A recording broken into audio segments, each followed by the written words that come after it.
Fox Sports. We are Baltimore. We are San Diego.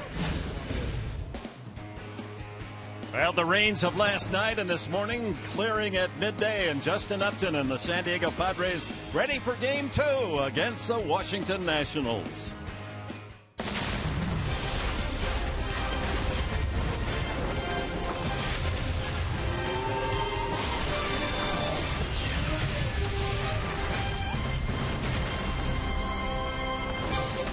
Part of the strategy last night in the 8-3 Padres win, pitch around. Bryce Harper, the young cleanup phenom for the Nationals. He walked 3 times. How about Derek Norris? The Nats wish they'd walked him. A home run, a triple, and 5 RBIs last night in the San Diego win. As we welcome you on this Friday night to beautiful Petco Park, downtown San Diego. And look at the records of these two teams. With all the praise going to Washington, 19-17. Look who is also 19-17, the San Diego Padres. And good evening, everyone. A happy Friday to you all. Mark Swinney sitting in for our vacationing on the weekend. Mark Grant, the 4-game series matches up some very intriguing matchups on the mound. Yeah, and contrasting styles tonight. And for the Washington Nationals, a proud fastball guy in Jordan Zimmerman. But if you take a look at the different styles, you're going to see mix of speeds on the right with Adrismer Despaigne, but Zimmerman's going to come with your fastball. Now, Zimmerman, 7.04 ERA on the road, but he's pitched very well in his career at Petco Park. Meanwhile, Despaigne has his troubles on the road, but he's great at home. Yeah, he's great at home, but Zimmerman, when you take a look at the numbers, on the road he's struggled, but at Petco Park he has it. The proud fastball, he's going to come at it, but he also has the slider and curveball to go along with that. He can wipe you out, and he can embarrass you with his arsenal. It's interesting, this world of baseball, this international world. From Havana, Cuba, comes Odrisamer Despaigne. Yeah, and there's so many weapons to get you out and embarrass you as well. Different arm angles, but also pitching to all quadrants of the strike zone. Look for Adrismer Despaigne to pitch with his fastball a little bit more tonight, and the slider has given the Nationals some problems. He's had a couple of bad outings, Despaigne, but home cooking has been the cure in the past. We'll see how he fares tonight against the Washington Nationals. We're ready for baseball at beautiful Petco Park.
back to San Diego, Game 2 of this 4-game series against the Washington Nationals, and join with the man who got things started right out of the gate yesterday with the home run and a triple, Derek Norris.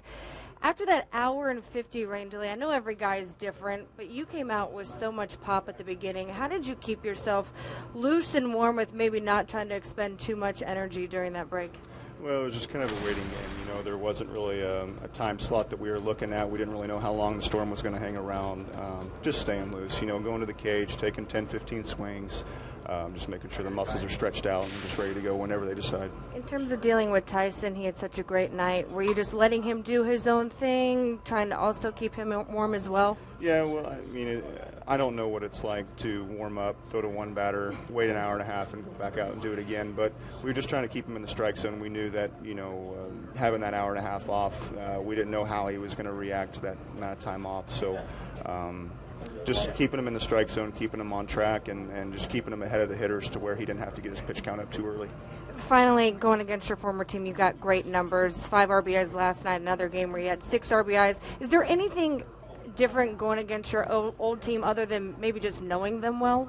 Well, I wouldn't say that so much. I mean, these guys have matured throughout the years just like I have. I think there's a little added initiative when you're playing against your former team, you know, but bigger point, just trying to go out here and get wins for our ball club when we need them, and trying to get back on track and getting a good winning streak going. Well, I appreciate the time. Good luck out there. As the Padres try and keep the streak going, maybe win number 3 in a row today. We got first pitch coming up from Petco Park when we return.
Scoots through.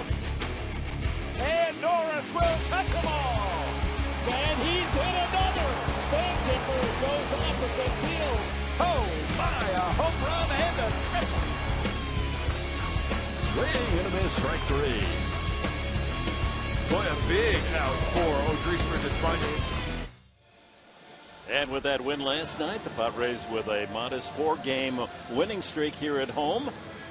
And 2 in a row here as the Nationals have taken the field, or ready to go to bat as the Padres have taken the field. And their lineup is brought to you by Hyundai, Denard Span. It's the same lineup as last night, folks, with the exception of the pitcher, Jordan Zimmermann, Bryce Harper, Jason Worth trying to break out of a tough start this year. A couple of hits last night. Ryan Zimmerman, then Ramos with a 16-game hitting streak. Ian Desmond, Danny Espinosa, and Jordan Zimmermann. Let's take a look at the scouting report for the 20-year-old Odrisamer Despaigne. Home cooking, loves pitching at Petco Park in his 12 appearances. 4-1 record with a 2.11 ERA. And finished with a slider. The Nationals had a tough time with the slider of Tyson Ross last night. Get ahead and work those off-speed pitches. You saw Despaigne as he held up his finger, forefinger and middle finger, how long his fingers are. What an advantage for a pitcher. It's an advantage for the changeup and also the breaking balls. Padres defense tonight is brought to you by your San Diego County Ford dealers.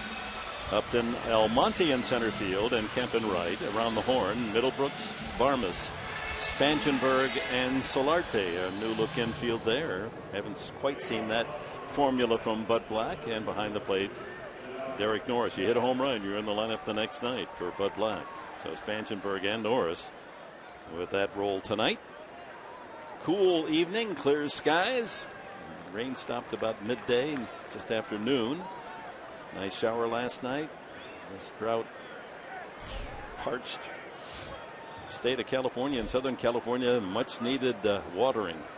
Span, as the game's underway, takes a strike. Had a couple of infield hits last night. Batting .321 on the season for Matt Williams. National League Manager of the Year as a rookie skipper last season. 1-1. Well, Dick, anytime you're talking about Despaigne, you want him to be aggressive with the fastball, but also those changing of arm angles. But you create that with strike one.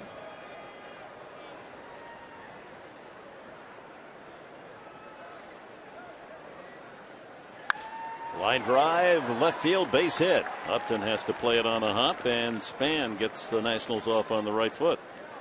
That'll bring up Yunel Escobar. Good leadoff man, Span. Well, just a simple approach, but he gets that foot down very early. Tries to track the ball as long as he can, and a line drive to left. Escobar digging a foothold, has a .320 average for Tampa Bay Ray. Couple of home runs. Ball one. You talk to so many scouts around baseball, and Escobar is that prototypical second guy because he can pull the ball, also hit it into that hole. As we take a look at in between first and second base with that first baseman holding on the runner.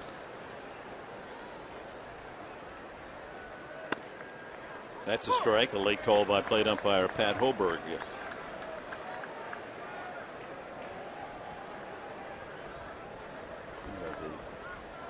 Baseball athletes that have the ability to be able to go to the opposite field, such a great advantage. Here's a classic, look, you got 80 feet to hit at right here.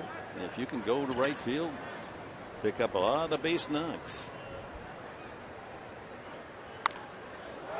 Late swing, and that's a wicked line drive into the crowd. Hopefully that caromed off to an empty seat. Well, Dick, to your point, and you can take a look at this swing, trying to go the other way, letting it go deep, and it's too far, as you can see.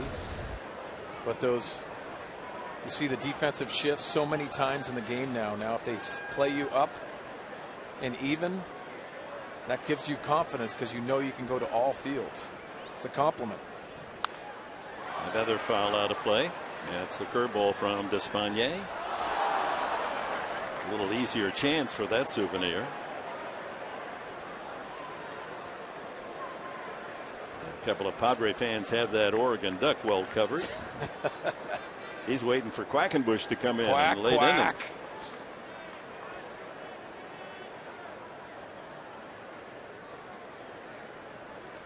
In the dirt, good block. Norris using that chest protector to keep that ball in front of him.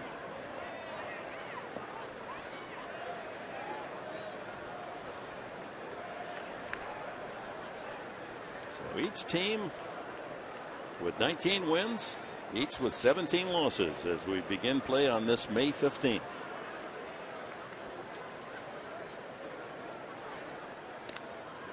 We talked about the international flavor of baseball. Here's a man from Havana, Cuba, and the opposing pitcher, Jordan Zimmerman from Wisconsin Stevens Point. Gotta love that. Pretty good geographical distance between the two starters tonight. See Despaigne changing his looks. Quick toss over to first base. Got to be able to control the running game. I think Despaigne does a nice job with that. Changing speeds, slide steps. Pretty good lead for Span. He has only 3 stolen bases. The Nationals don't run much. I mentioned it last night that Justin Upton with 8 steals for the Padres has more than the entire Washington team total. They did pick up a couple of steals last night, so they now have a team total of 8. Upton alone with 8. And you wonder he's going over 3 times if he wants to go to that breaking ball. Slice down the right field line, and that'll curl out of play. You see the slide step, quick pitch, fastball for Despaigne. He's going to have to change a lot of speeds. Take a look at the numbers. 3 steals, 3 attempts. That's pretty good. Comes out about 5,000, 1,100, however you want to put your zeros. He bluffs going, and watch out, another wicked foul. A late swing into the lower deck beyond the Padre dugout. Got to charge those, ma'am. Charge those line drives. Look at that young girl there. She's ready to dive for cover. I just like seeing the smiles on their faces. Hold on to that cotton candy, though. And there it is through the right side. Escobar jammed a bit, but able to shovel it through that open space, and the Nationals have the first 2 runners aboard.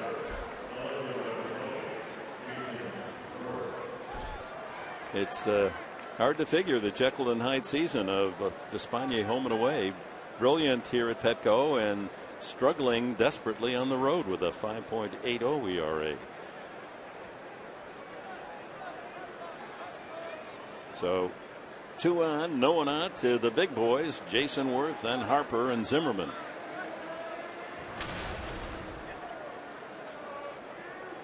Worth about to break loose here. A very slow April. Last 2 times up last evening, a couple of line drive singles. Well, coming off that right shoulder problem and just trying to stay through the baseball is very difficult if you don't have that full strength. But Matt Williams continues to put him in that 3-hole, which tells you the type of ability he has. Infield would like a ground ball chance here to turn 2 behind Despaigne. Worth a good candidate. Yeah, Despaigne very slow and deliberate in between pitches. He's fallen behind Worth.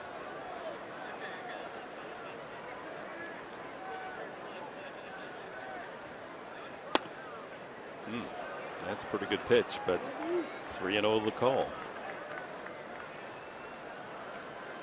Bryce Harper on deck. Yeah, the number 3 hitter.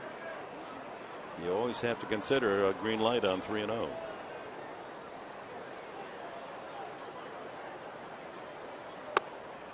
Takes strike 1. You look behind you and you have Bryce Harper in the on deck circle. Not a bad take for Jason Worth coming into this at bat, hitting 200. Bryce Harper is putting on a show in the big leagues as of late.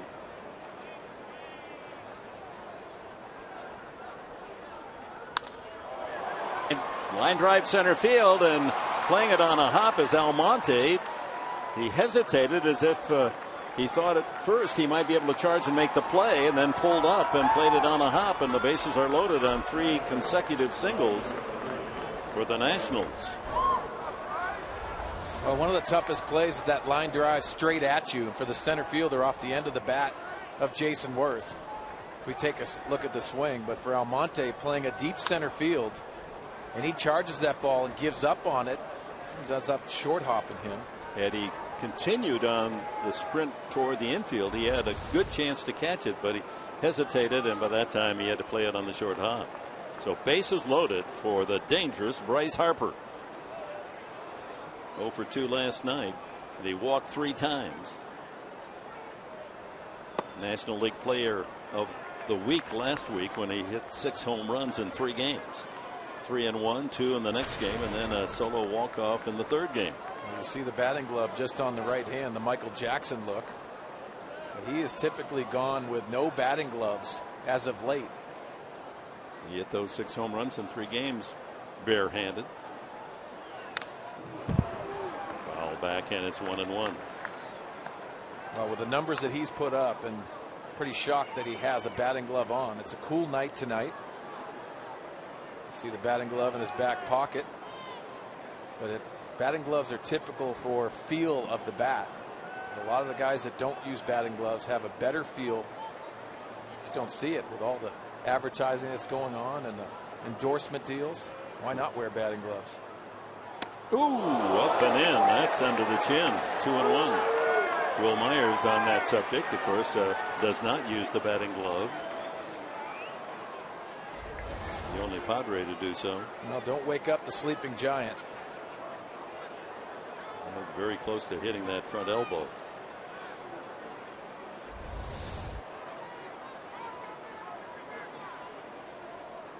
Oh, way off the mark. 3-1, and Despaigne is digging himself a deep hole here. No one out, bases loaded.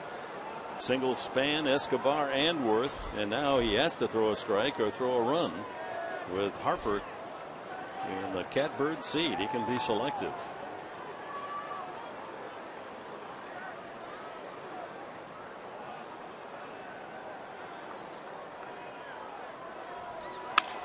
Broken bat, looper to right. Kemp can't get there. It falls in front of him, and everyone moves up 90 feet. Throw way offline, and 4 straight singles. A broken bat RBI single for Harper. Well, that's a tough luck for Despaigne. He made a good pitch, and Span comes in to score. Everyone else moves up. Dick, when you get into hitters counts, it struggles, and this gets in on Harper. But a 3-1 count coming in, you're going to lose those battles many times. Breaks his bat, falls into right field perfectly for Harper and the Nationals. So Worth prior to Harper with a soft single to center that Almonte couldn't corral. And now the broken bat RBI for Harper. 32nd run batted in for Harper. He's right there amongst the National League leaders. He's tied in home runs with 12 and now 32 RBIs. And leads in runs scored in the major league. So Bud Black serving as not only the manager but pitching coach tonight, with Darren Balsley returning from his daughter's graduation from high school today back in Tennessee. Ryan Zimmerman. Oh, the Padres use a double play here. Give up that second run, get a couple of outs. Well, you want to limit the damage in this situation. It's probably the message that Bud Black sent. Also give him a little bit of break, but a little bit of an ear chewing as well. Did he go? No. First base umpire, the crew chief Jerry Davis, waving it off. It was the Padres last night that jumped on Doug Fister with 3 in the first and 4 in the second on their way to a 8-3 win. Washington threatening to build a big early lead tonight. Strike at the letters. Tyson Ross, the 2-hour delay between pitches with the rain last night, came back and worked a solid 5 innings and picked up his second win of the year. That was a great effort by Tyson, as you see the numbers right there, defeating the Nationals. That run support early for the Padres offense. And Despaigne unable to hit the strike zone again. It's 2-1. Escobar at third, Worth at second, Harper with the RBI single at first.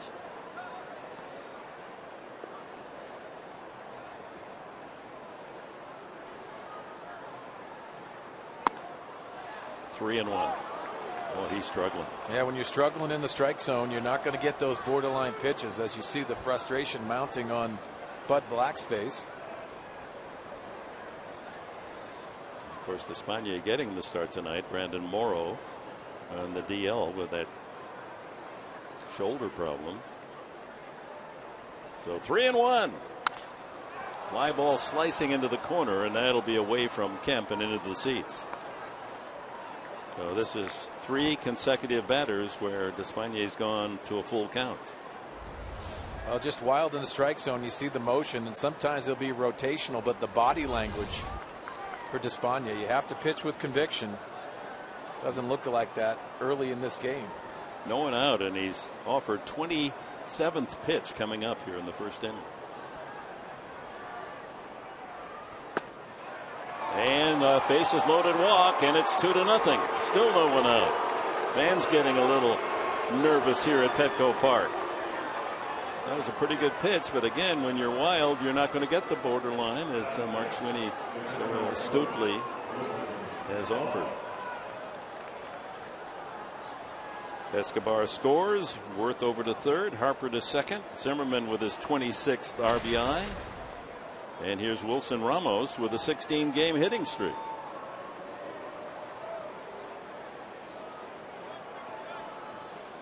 Well, the last 6 2/3 innings, Despaigne has given up 14 runs, and he's got no one out here in the first and well off the mark. Ball 1. Well, the bullpen last night pitched 4 solid innings after a Tyson Ross effort.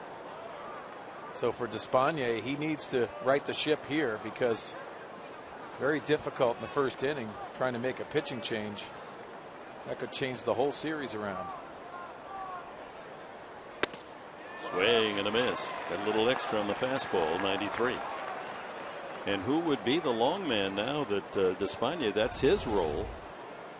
See that last pitch, and that's pitching with conviction there. A little bit more behind that fastball.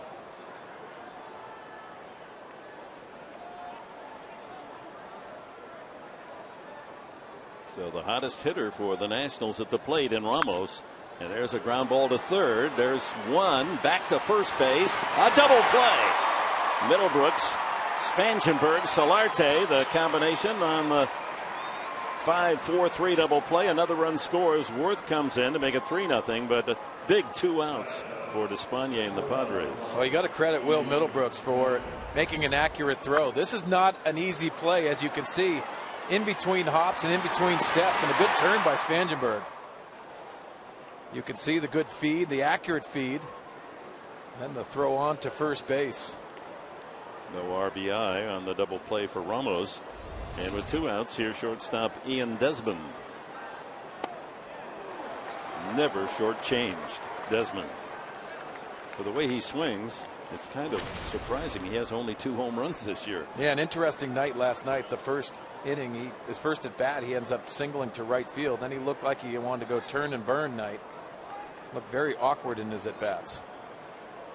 Harper now the only base runner at third, and he's going to score on that base hit. Again, not well hit. It was off the fist, but shoveled to center field, and it's 4-0. They're not exactly screaming line drives the Nationals are hitting, but they're finding all the holes, and helped along by Despaign's falling behind the hitters. Now this gets in on him just a little bit, but he fights it off to center field, pulling his hands in just enough to get that line drive to center and the RBI. The 5th hit of the inning.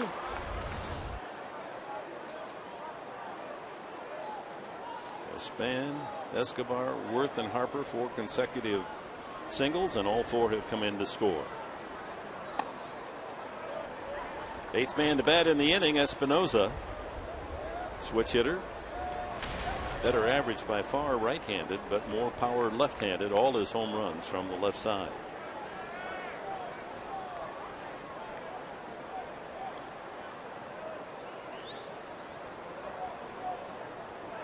Runner goes, and Norris can't grip the ball for the throw. Desmond with a stolen base.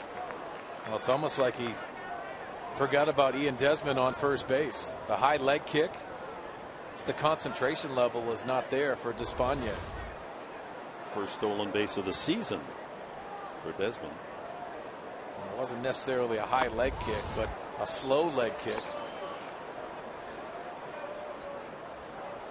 A deflating first inning for the locals, and now they're going to walk Espinosa intentionally and take their chances with Jordan Zimmerman, the pitcher. Well, if you think about it, Dick, last night and how many pitches were thrown, 39 by Quackenbush. So I would say he's probably down tonight, and Brandon Maurer with 23 pitches, that possibly could be down as well. You have a shortened bullpen. And Despaigne with 37 pitches in this first inning. Zimmerman has 1 hit this year in 13 at bats. Comes out swinging. Desmond at second, Espinosa at first. The Nats have hit around here in the opening frame. Career-wise, 15 RBIs for Zimmerman.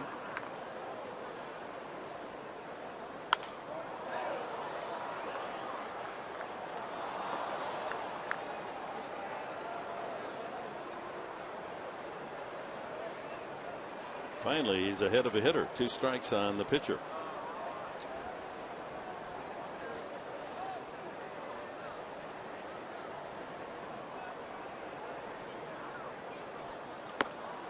Goodness. That's a great stop by Derek Norris. Doesn't have a feel for any of his breaking stuff, and as you can see, the ball strike ratio not very good. 2 outs on 40 pitches, and that came on a double play ball. Chopped to third. Middlebrooks charges and makes the play. But Despaigne, a disappointing start for the Padres as the Nationals roll a 4 in the top of the first.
Inning with 30 so far this year, but it's the Nationals who started with a 4.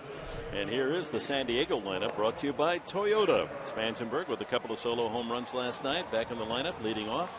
Abraham Almonte starts in center field. Then Kemp and Upton and Norris in the middle of the batting order for Bud Black. Yangervis Solarte. Then Will Middlebrooks. A couple of hits for Will last night. Then Barmas, great success against Jordan Zimmerman. And Odrisamer Despaigne, ever dangerous with that 91 batting average. National Scouting Report is brought to you by Verizon Wireless. Well, for Jordan Zimmerman, he is proud of his fastball. It's a 4-seam fastball, has a little bit of run to it, but the velocity is down on his fastball. He has a great curveball and slider to go along with that. Doesn't throw a changeup too many times, but this is a frontline starter. And defensively, the Nationals have Worth, Span, and Harper left to right in the outfield. Escobar and Zimmerman at the corners of the infield. Desmond and Espinosa up the middle. And Ramos behind the plate for Zimmerman. Top-notch pitcher goes out there without throwing a single toss and has a 4-run lead. That makes you a little comfortable. Well, and you're going to see him be very aggressive, especially with that fastball. The Padres can't lay back. So he gets ahead. He has wipeout stuff with 2 strikes. 93 on that fastball. Even 1 run would be helpful. You know, a little morale builder for the Padres and their fans. And a strike. Well, he's not going to walk you, especially with that lead. He pumps in strikes. Very aggressive, but he also knows what you're trying to do. If you lay back on him, he'll embarrass you. And he gets Spangenberg swinging, all on fastballs, 4 in a row. Let's check on the keys to the game tonight, brought to you by your San Diego Honda dealers. Well, for the Padres, top of the order success, and you see Corey Spangenberg going down right there, but 2 home runs last night. Abraham Almonte, the pinch hit single last night. Got to add some energy in front of that, the big boppers behind you.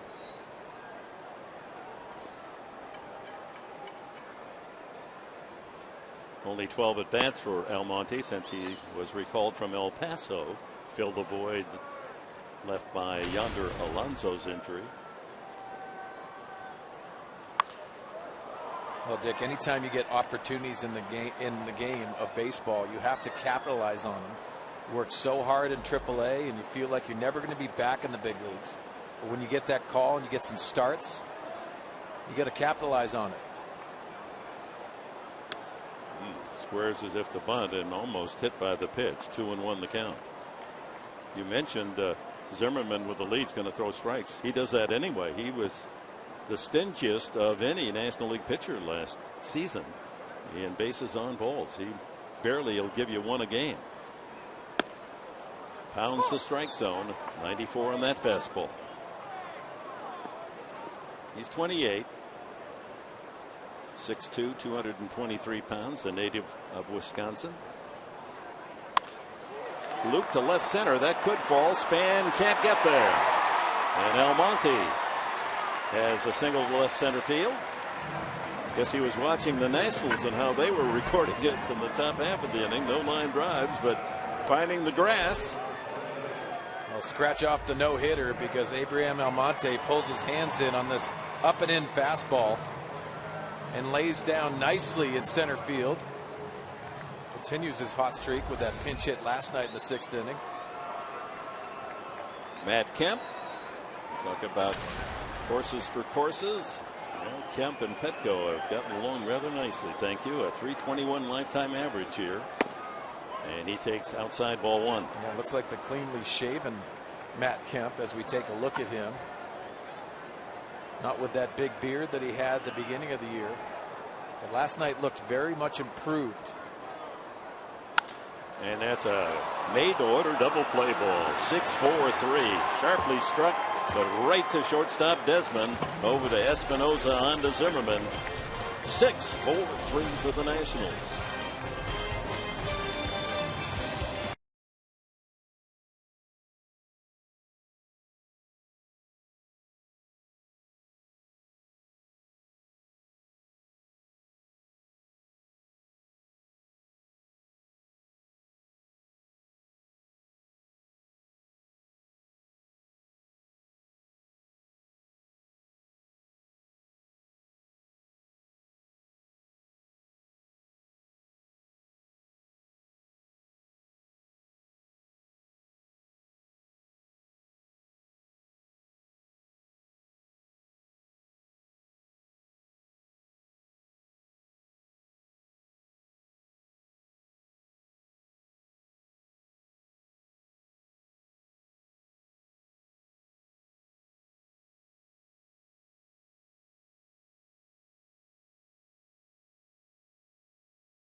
For the second, the Padres trailing 4-0. Couple injury updates to give you.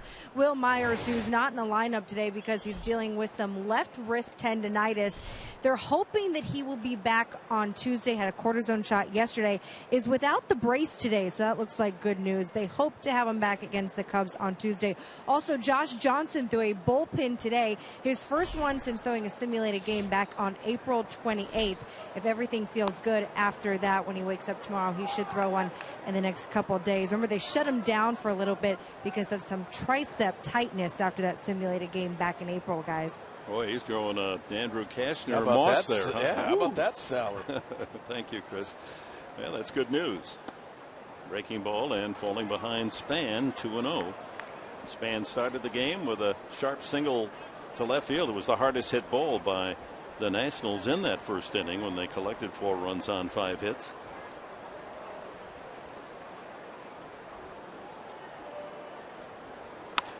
And that one's foul.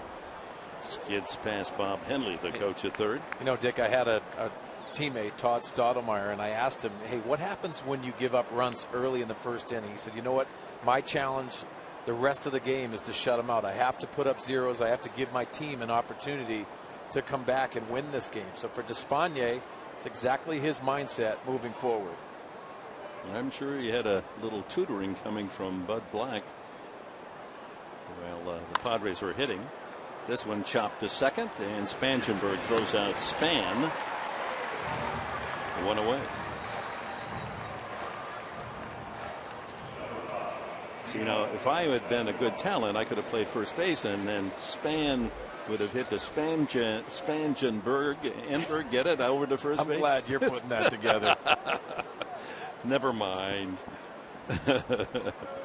Someone said you had quick feet, though. Oh, yeah, especially when the bill arrives. I don't know who that someone was.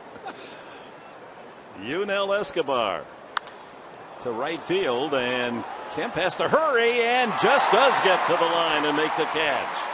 That ball slicing very hard away from the right fielder. He started to coast, and then he had to sprint and made the catch. Well, I think the first couple of steps were the Reed steps, and then he puts on the afterburners and reaches out. Very athletic play by Matt Kemp. The tendency with that right-handed hitters is always go to the line. That ball was slicing a lot. Very athletic play by Matt Kemp. So 2 outs to Jason Worth. Worth a single up the middle and scored 1 of the 4 runs in the first inning. So he has 3 consecutive hits in this series.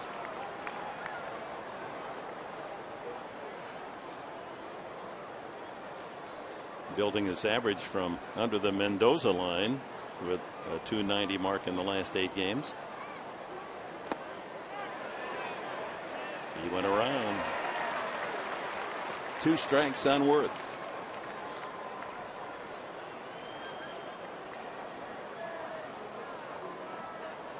A much quicker tempo from OD this inning. See him on the rubber. There's that slow curveball at 66. Bryce Harper next.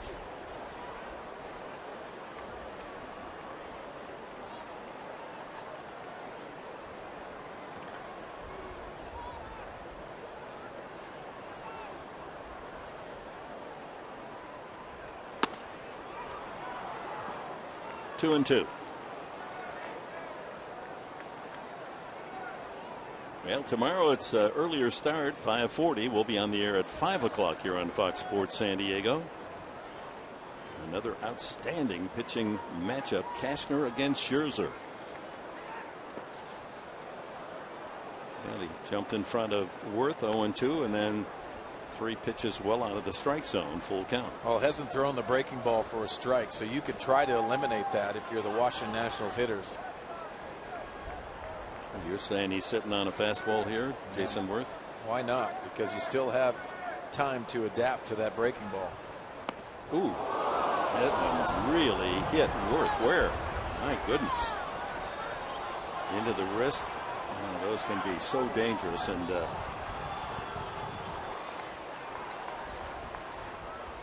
the way he's acting, Worth is he's a tough guy, and immediately crumpled holding the wrist.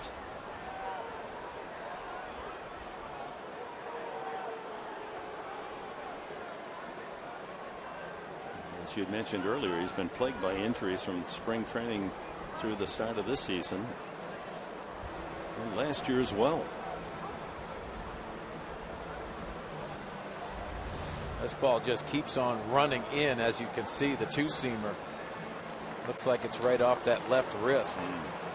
The outside of the left wrist, and that those small bones of that wrist, they're so prone to injury, and apparently he says he's okay. He's going to go to first base.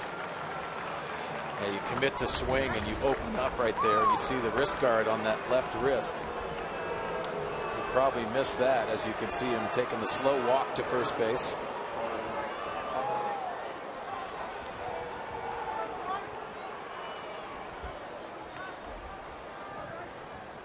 So with 2 outs, Worth, not feeling all that great, takes his position at first base. And here's Bryce Harper. Broken bat single, RBI in the first inning to right field.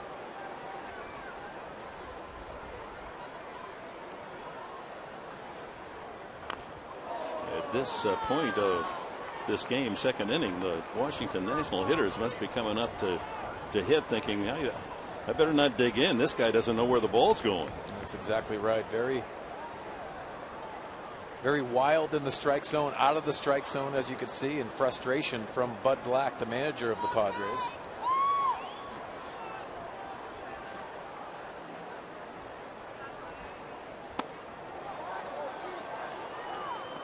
Not far off the plate, 1-1. Well, sometimes statistics can be maneuvered and you can make them lie for you, make your point, but there's no denying they were right on in the first inning. Despaigne had 41 pitches, Zimmerman 10. And 4-0 is the real story on the board. 53 pitches, and he's 2-1 now to Harper. Well, not that it's Derek Norris's fault, but you would think that at times you might even want to just set up down the middle, have that run on the fastball, but he's sitting on the corners and he's nitpicking. Out of play. No one wants to throw it down the middle, but the command has been a huge issue tonight for Despaigne.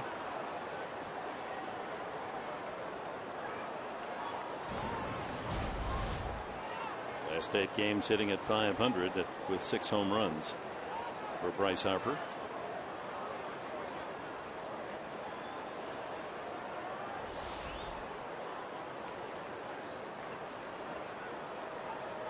The youngest player ever to hit 5 home runs in a 2-game span.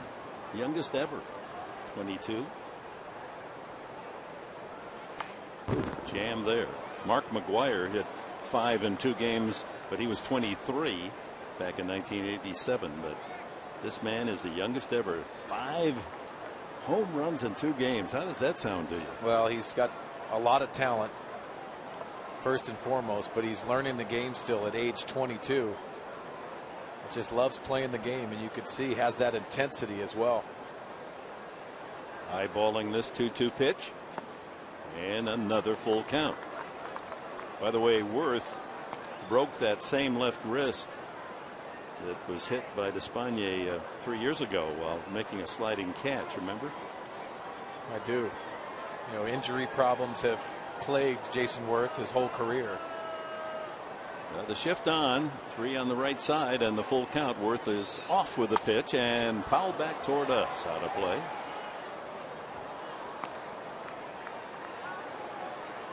Well, let's hope there's nothing serious about being struck with that pitch. Certainly hit him flush. Well, Dick, the problem in this situation, when you're not throwing strikes defensively, you start getting on your heels, and when you get in the flow of the game, you're always on the balls of your feet, you're moving around, but that's the challenge if you're defending behind Despaigne. Back 3-2, and a ground ball into the shift. Barmes playing on the second base side, throws him out. No damage done in the second. The Padres in the bottom half of the inning will lead it off with Justin Upton.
4-0 Nationals. And between innings, and as we suspected, Jason Worth, when he was on base, he kept flexing that hand and wrist, and talks with Matt Williams, decides he better take the rest of the night off, and that's young Tyler Moore replacing him in left field. Yeah, it just didn't sound good. Oh, it sounded awful, didn't it? First ball Hunting, and a big high hop to Escobar, and one quick out as Upton thrown out by 3 strikes. Brings up Derek Norris.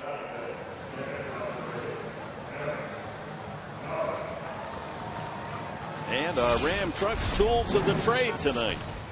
Well, if we take a look at Derek Norris and the home run swing last night, watch how he pulls his hands inside to get the barrel to the baseball, as you can see in our shadow, pulling in and keeping this ball fair. And this was an absolute bomb. And then when we roll it, you could see his hands generating that bat speed, and then straight through the baseball, creating that backspin and the balance behind that baseball.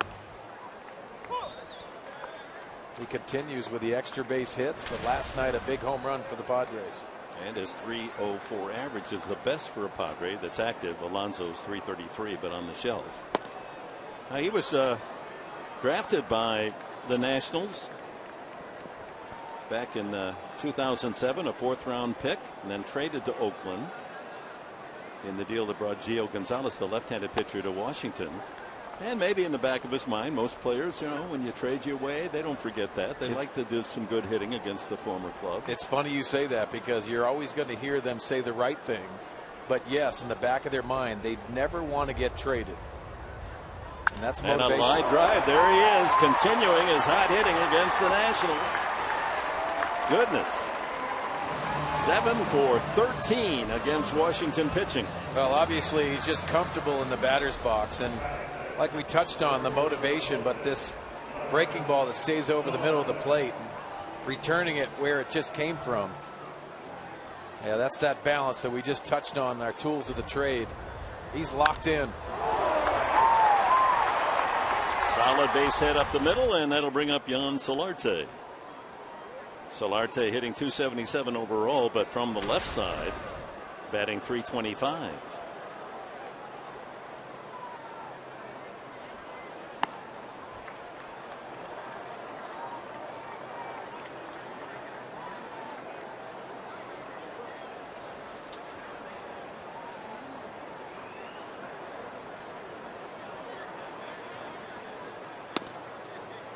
Two and 0. First 2-0 count from Jordan Zimmerman. He's a 2nd-round pick by the Nationals the year before they selected Derek Norris, 67th player overall out of college. And 2-1. Pretty good high school football player in Wisconsin. And one game he caught over 300 yards as a pass receiver. You can see Dick Bernard Span on the left side of the outfield. They're pitching him away. Ground ball right side, and a nice stop by Espinosa. And he denies Solarte a base hit. That was headed to right field.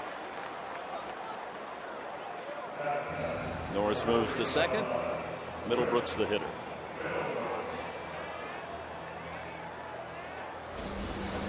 Take a look at this play by Espinosa, diving to it towards the outfield. Possesses one of the strongest arms, and yes, he's playing second base.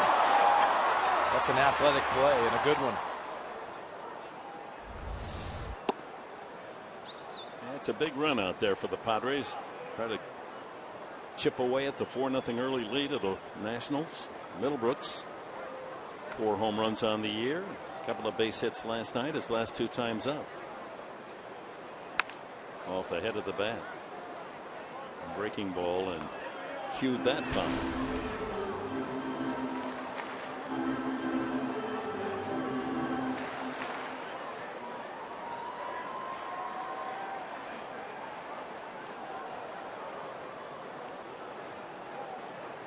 Norris at second, 2 out.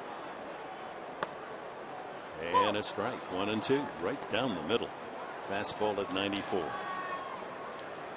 Well, these Padre hitters have to concentrate on taking the fastball away tonight, because you're going to get a lot of fastballs. If you get that 2-strike count, he'll throw those breaking balls to you. So you want to try to capitalize on those heaters. Waste the fastball outside, and Middlebrooks wouldn't bite. 2-2.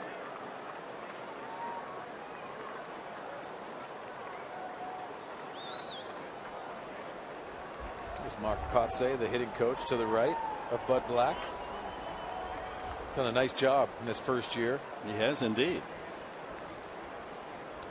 Check swing in the dirt. Did not go. That was close. Full count now to Middlebrooks. First 3-ball count from Jordan Zimmerman. Borderline. Well, the benefit of the dark bat, which does come into play. A white bat, you can see that barrel just a little bit easier from first base. He struck him out anyway. Second strikeout for Zimmerman. Padres come up empty in the second. It's 4-0 Washington.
Padres history brought to you by Geico. A 9th-inning rally of 4 runs, including Khalil Green's home run. Yeah, you got to love Khalil Green, one of the most talented shortstops, and then steps up. Big man Mike Piazza in a Padre uniform. It's a long way. And the Padres would beat the Nationals 10-9. That was 9 years ago. Top of the third. Ryan Zimmerman and Ramos and Desmond for the Nationals. Zimmerman with a base hit to extend his hitting streak. Last night, walked with the bases loaded for an RBI tonight.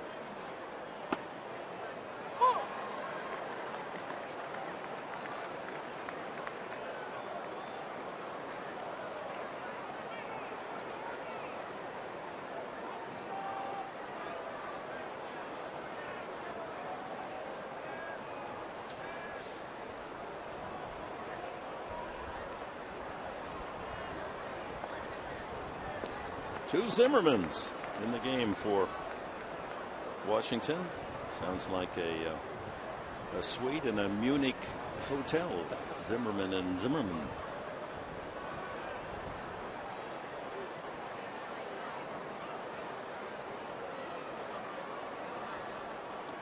Oh. Too many pitches that aren't even close to encouraging a swing. Yeah, just no feel of the breaking ball tonight so far.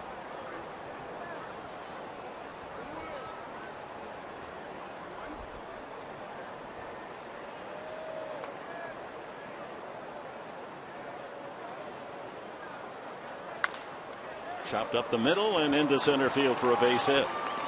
9-game streak for Zimmerman.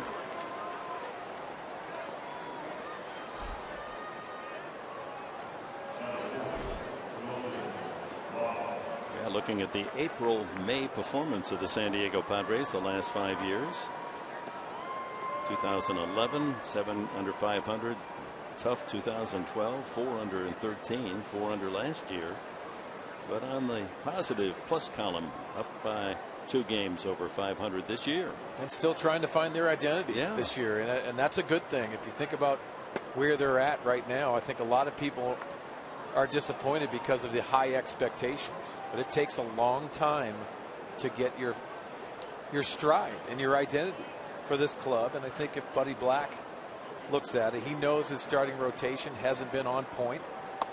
And that's how you sustain winning streaks, with your starting rotation. And when they do, I think this is going to be a very successful club. They're a close-knit group. They enjoy themselves in the clubhouse and in that atmosphere. They've built that since spring training. And there are 3 of them, Ross and Cashner with Kennedy side by side.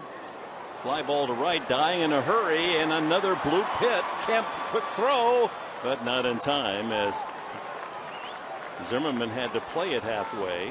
So another broken bat single. So Despaigne not pitching in very good luck tonight. So the first 7 batters in the order for Washington have base hits. Yeah, not the sounds that you typically hear when you're hitting well for the Washington Nationals, and they're dumping them in. You're getting walks, you're getting the luck. One of those nights. Here's Desmond on an RBI single, his first time.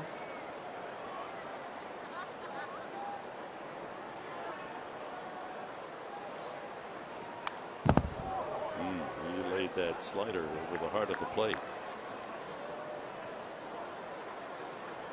National League shortstops in the last 3 years plus this year, he leads them all in home runs, RBIs, slugging, game-winning RBIs, second in runs, and he just soon we not show that bottom line, most errors.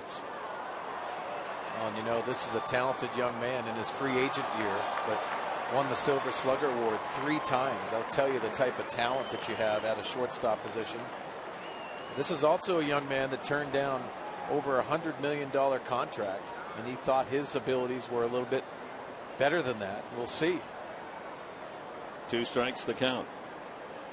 Line drive, base hit. Man, hit parade for the Nationals. Hit hard. Zimmerman's going to be waved home, and the throw goes to third base. No one even there at third, and it's 5-0. 3 straight singles open the third, and fans here at Petco Park are expressing their discomfort. Couple of RBI singles for Desmond. Well, again, just the location of this slider gets underneath it, it stays up, and when it's elevated, a lot easier for the hitters to make those adjustments. It's a solid line drive to left field on an 0-2 pitch. Espinosa walked intentionally the first time.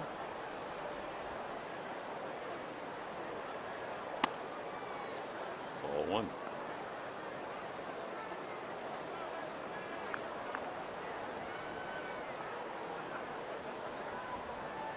"72 pitches to get 6 outs."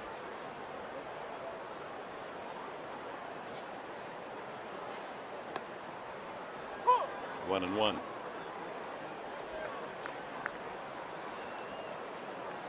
Well, this is the 3rd consecutive rough outing for Despaigne, and that has to be alarming for Bud Black and the entire pitching staff, with Brandon Morrow on the DL. Good cut there. What's surprising to me, because of the success that he had, Ian Kennedy goes down, he pitches out of the bullpen, those perfect 4 1/3 innings of no-hit baseball, and has some successful starts, and you would think he's more comfortable. You see Sean Kelly getting warmed up. You saw Bud Black on the phone. Yeah, and we came back after that long relief against Arizona, won 1-0,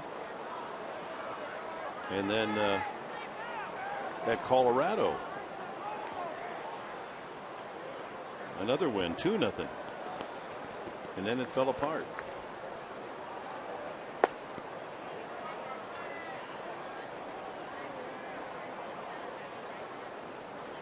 4 straight singles opened the first inning, 3 consecutive base hits here in the third, and a 5-0 lead for the visitors from the nation's capital.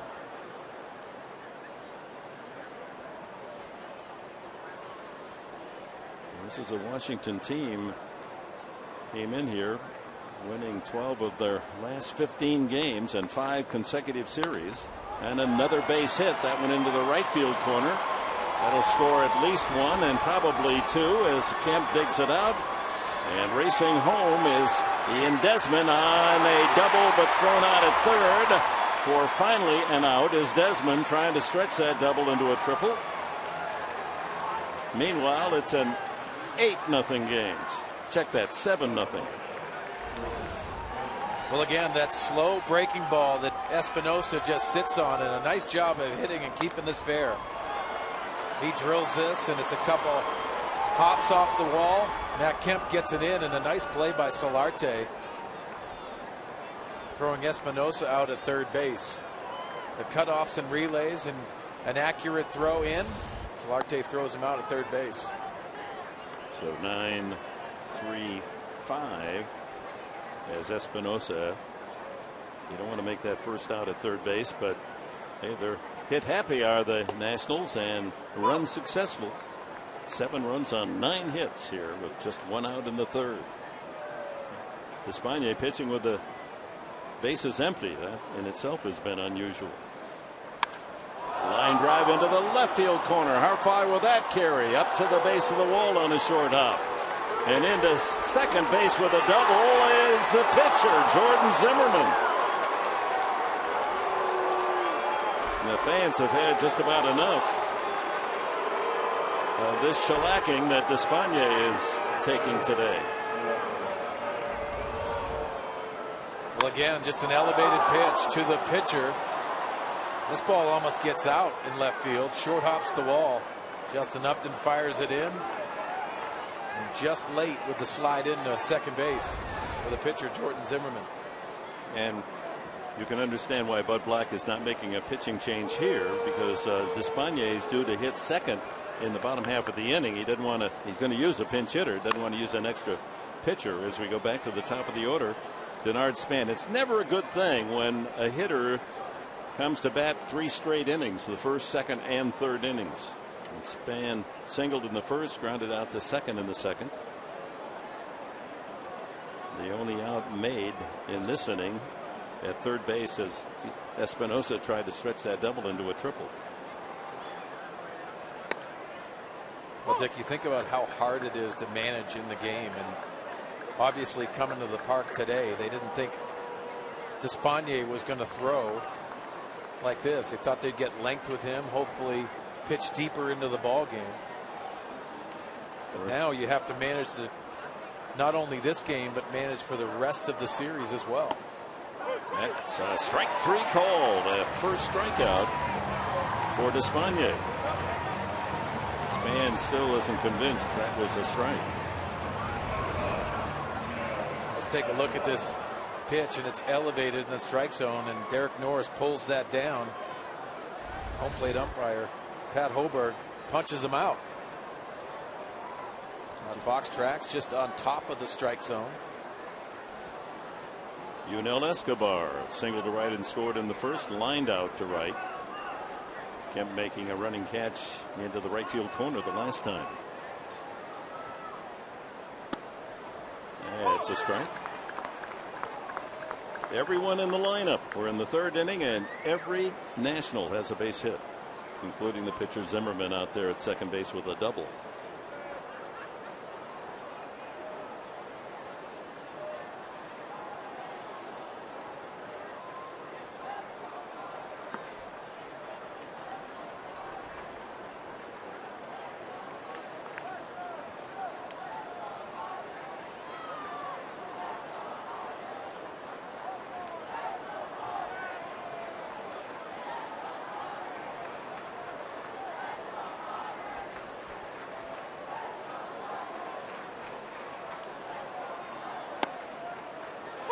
One and two.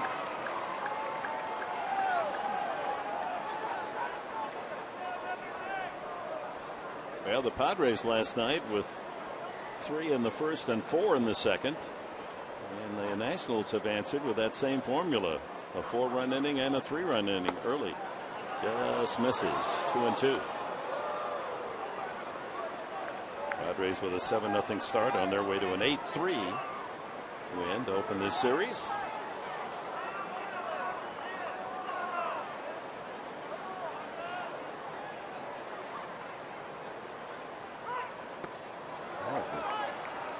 So many pitches not even close to the strike zone to encourage a possible swing. Yeah, I'm just wondering how many breaking balls have hit that left-hander's batter's box. They haven't even been close, and they've been easy takes for the Washington Nationals. And no time out of the hand as it even resemble a strike. So another full count. Up the middle, 2 hops to Barmes. Across the diamond for the final out here in the third, but the Nationals with 3 more on 5 hits. They lead 7-0.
Brought to you by Buick. Experience the new Buick during the Buick Spring Sales event. By Petco, what we feed them matters. By Sony, the leader of 4K Ultra HD.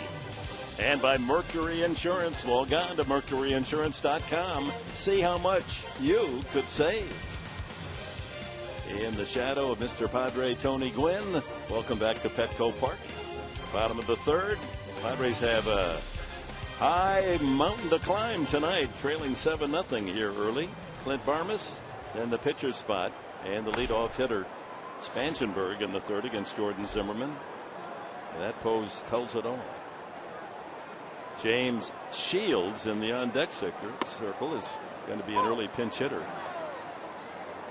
But Black doesn't want to use one of his few regulars, hoping that Padres could get close with a couple of base runners, and then you bring on somebody that might be able to hit it out of the ballpark. Well, again, trying to manage the rest of this game. And yes, there's a lot of time and a lot of outs for the Padres to play with, but they are dealt a tough hand, just like the Washington Nationals were last night. Look at that. Barmes has eaten up Jordan Zimmerman. 5 for 5 with a home run, but not this time. He punches him out. Third strikeout for Zimmerman. And here's James Shields. A badge of honor for a pitcher to be asked to go up and pinch hit. Thus far this year, Shields is 2 for 17. A couple of singles. But he does take good swings. Well, self-proclaimed athlete, which I agree with him. He is. He's a really good athlete. But talk to some of his teammates of last year with the Royals. He said he'd spend some time in the cage taking some swings. Even though he's in the American League. Exactly. He loves to compete. It's a man looking to the future. A little late on that fastball, 1-1. I think it's probably safe to say he didn't take any swings prior to this at bat today. Padres did not take batting practice again today. That's 2 straight days. Rain, of course, denied both teams BP yesterday. Now the Padres, coming home from Seattle, getting to bed around 3:30, 4 o'clock. Then last night with the rain, they hit the pillow about 1 in the morning, and it would be a bit understandable if they did some sleepwalking today. The dog days of May, and it's always the second day. And I think if you ask any player that's been through the travel and the rigors of that, that's exactly what you're doing. Yes, they have the charter planes and everything is smooth typically, but that second day is very difficult. It tends to, your body's not the same. And I'm not putting any excuses in. I'm just going by experience when it comes down to it. You got adrenaline, you're back home, and that keeps you going that first day. And then you got all the honeydews and the work. Hey, well, he aims that one toward right field, but the other Zimmerman there to glove it for the unassisted put out. 2 away. He uses all 4 pitches, doesn't he? Well, he falls in love with that 4-seam fastball. He can use some run with that, but you see the sinker, the slider, and curveball, and if he has both of those working, it could be a long night for any team in the big leagues. It's a talented young man. He made the All-Star team each of the last 2 years. Spangenberg struck out his first time up, takes a strike. And his record last year, 14-5 with a 2.66 ERA. That's up with the best one, and threw a no-hitter the final week of the season against Miami. 2-1. Well, he's a strike thrower and ranks 4th in the major leagues in fewest pitches per inning with 14.5. Very aggressive, like I said, and falls in love with that fastball, but he pitches to both sides of the plate. That one slapped foul down the left field side into Souvenir corner.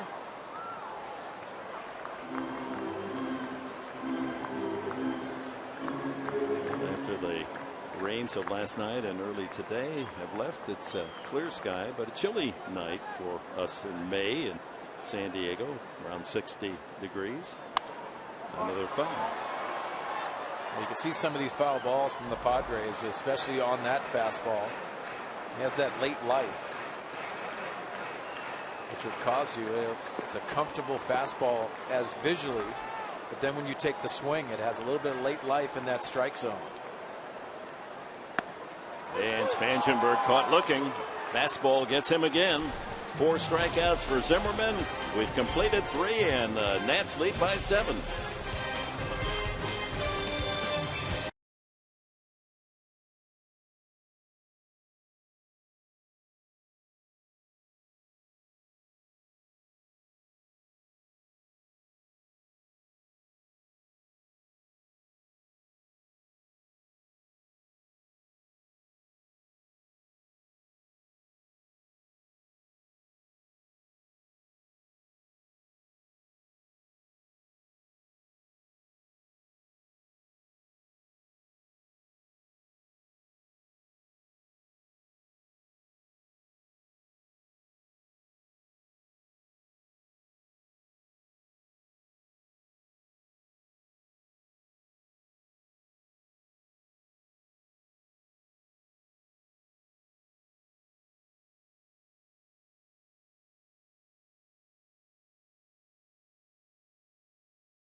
Top of the fourth, and Andrew Kashner hosting about 4 to 6 kids from Rady's Children's Hospital.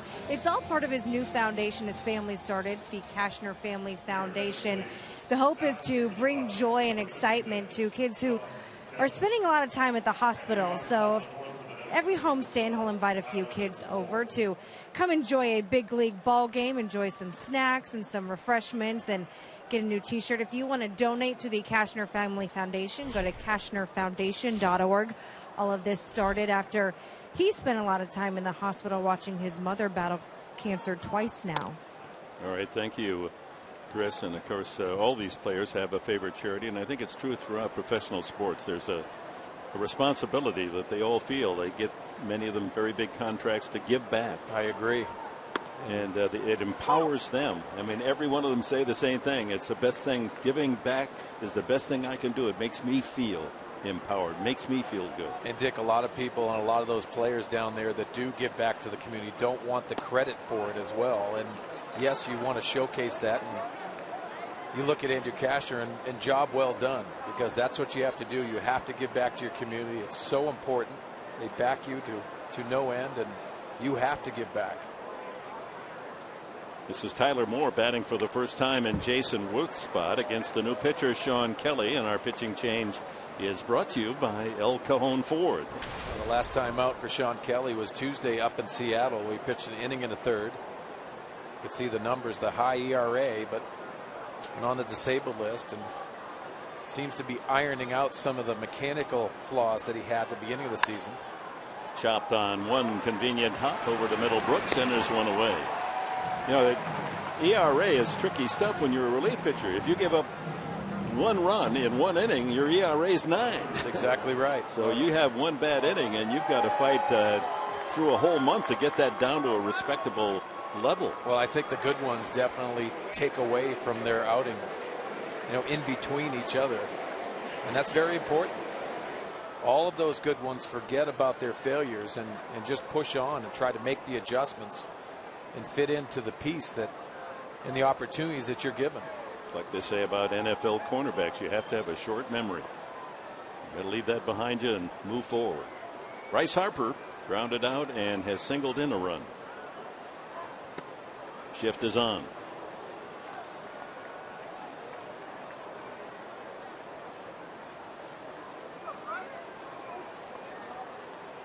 Middlebrooks, the lone figure on the third base side, halfway between second and third.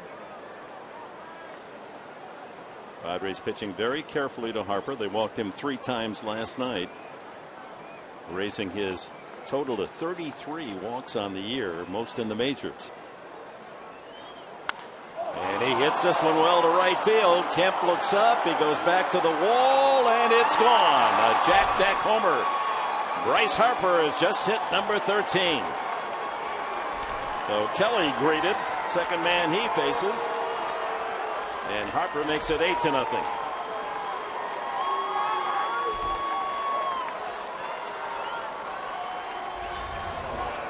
Let's take a look at the pitch out of the hand of Sean Kelly, and that's that breaking ball. He's had a lot of success as he stays back on that backside and made some really nice adjustments, controlling that head, and that's a powerful stroke to right field.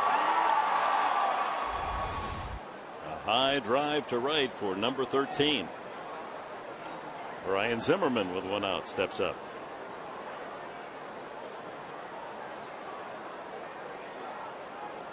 And Kelly well could be the sacrificial lamb in this game. This may be one of those nights where, hey fella, you're going to have to get us through this game and not burn up the bullpen. 8-0 already. Well, Brandon Maurer last night, also Kevin Quackenbush. And you don't want to use Benoit, your closer, Kimbrel, in a game like this. So you got Frank Garces. Use him for an inning or two. Well, like I said, it's not a easy challenge for Bud Black, the manager of the Padres, to take on this task of trying to piece it together. There's Garces to the right of your screen. Lifted to right field. Kemp able to get to this one. And the second out.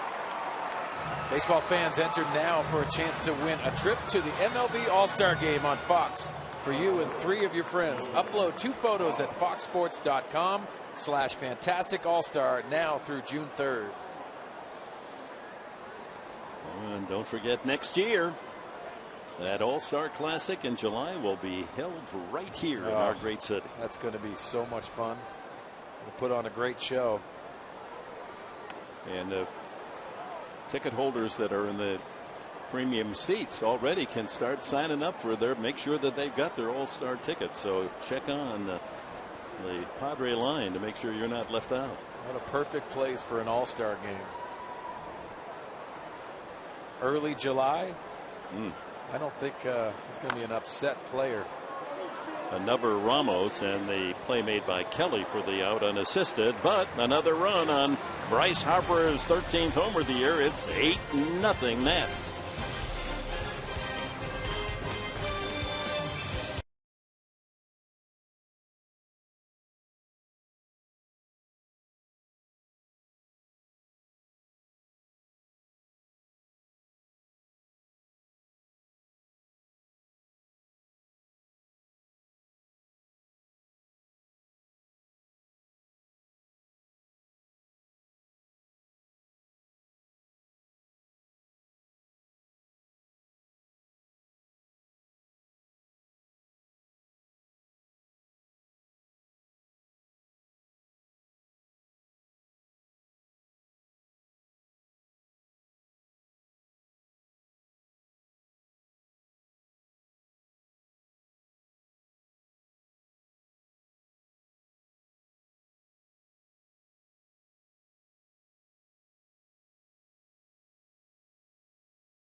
Brought to you by Saquon Casino, only 30 minutes from Petco Park. And by Jack in the Box. Head to Jack in the Box for Jack's Blazing Chicken Sandwich. Boy, that skyline of San Diego, how that has evolved. I can remember back in the 1960s living up in Los Angeles, coaching and teaching at Cal State Northridge. And we made the big trip with the family down to San Diego to go to that El Cortez Hotel. Oh, yeah. Had one of the first outside glass elevators, so that was the big deal. That's a big deal. Didn't have any money, but for free we could sneak into the lobby and take the ride up the El Cortez Hotel. It's still here, but you can't find it with all the huge skyscrapers now. It's a beautiful city, and we're very privileged to live here. Bryce Harper settling into his position in right field. Another home run for him. And an RBI as he continues to be right at the top of the list in the National League in those 2 departments. Swing and a miss. Almonte has one of the 2 singles off Jordan Zimmerman. He looped a single to left center field in the first inning. 1-2 the count. Almonte, Kemp, and Upton for the Padres here in the 4th. You know, it's been a strange start for the Padres when you think about it. Here we are in mid-May. So many of their wins, unlike the last few years where it was 2-1, 3-2, 4-2, have been lopsided wins, last night being a point. And then their losses, where last year you'd lose by 1 or 2, they've been lopsided the other way. Yeah, mentally just very challenging to lose ball games and lose them in the right way. But you look at this club, and you already touched on the identity. But I think moving forward, and Bud Black will be the first one to tell you this, you sustain winning streaks with your starting rotation. They have to be much more consistent with their approach in their winning ways with their starting rotation. This is a talented staff.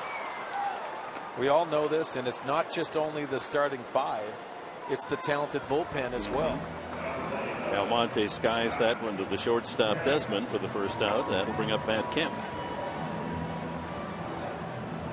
They've improved the offense. You've seen the improvement. But you're going to have some down times offensively, just as much as you're going to have down times with your starting rotation.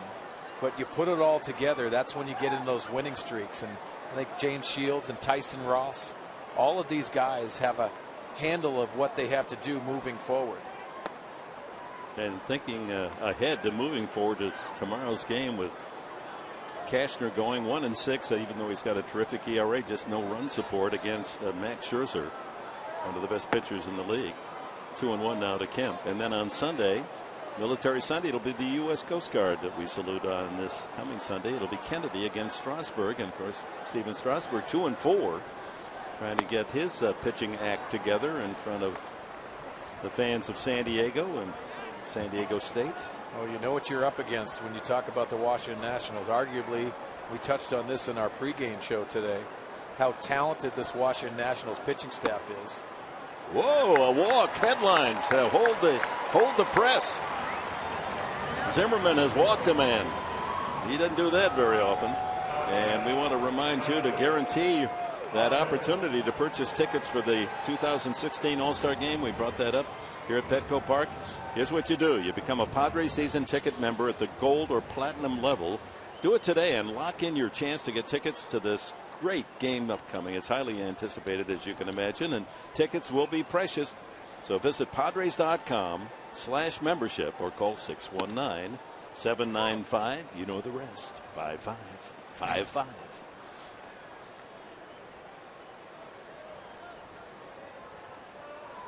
So Kemp with a 1-out walk. Upton grounded out his first time. 1-1. Zimmerman now at 57 pitches in the game. You see the average against Jordan Zimmerman. That's the reason why he's had success, because he was in the NL East with the Atlanta Braves. There's that slider.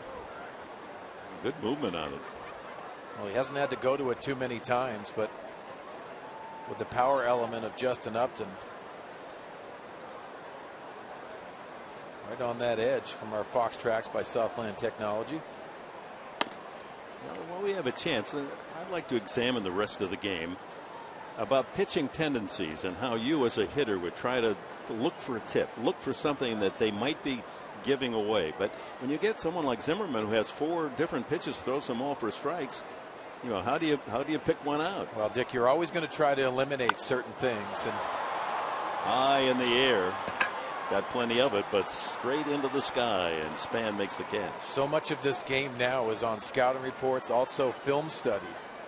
And what you try to do is take some of those tendencies that every pitcher has, and you try to work against it. You'll watch their video of their last start, but you'll even go back to certain other starts. And with video, there's tendencies for pitchers to even tip their pitches. Well, okay, I'm going to stop you there. things. Give me a tip. Just a general tip that maybe a pitcher would give away what he's going to throw to. Well, typical, if you throw a changeup, and Jordan Zimmerman doesn't throw a changeup, but when they reach into that glove to grip a changeup, that glove will be extended. So if you look at it, and we take a look at the ball in the glove, when he reaches in for the glove, what normally happens is that grip will extend the glove a little bit more. And the good ones will hide that. They'll have a bigger glove and they'll reach in. But a fastball, what would it look like? Fastballs, they'll just keep it there and they'll just grab the grip and it'll keep that size of that glove. But these are tendencies that pitchers will give away. And no one wants to talk about tipping pitches, and it's a very touchy situation, but it happens. You have to try to eliminate it, and it happens more times than not. Swing and a miss by Norris, a solid single to center his first time. Yeah, I think back as a kid going to see the movie Babe Ruth movie. I don't know if the title was the Babe Ruth whatever story, whatever. William Bendix played Babe Ruth. And there was a scene there where Ruth, when he was a pitcher with Boston, when he threw a curveball, he would stick his tongue out. Well, that's a little obvious a tip as Norris goes down swinging, and that's it for the Padres in the 4th. We'll continue. I think this will be an interesting subject for fans. We're tipping pitches tonight, folks.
back what the Padres did to them last night in an 8-3 San Diego win. Mission Fed Ticket Hunt.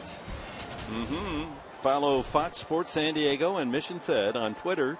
You've got a chance to win. What is it? It's in that red bag, huh?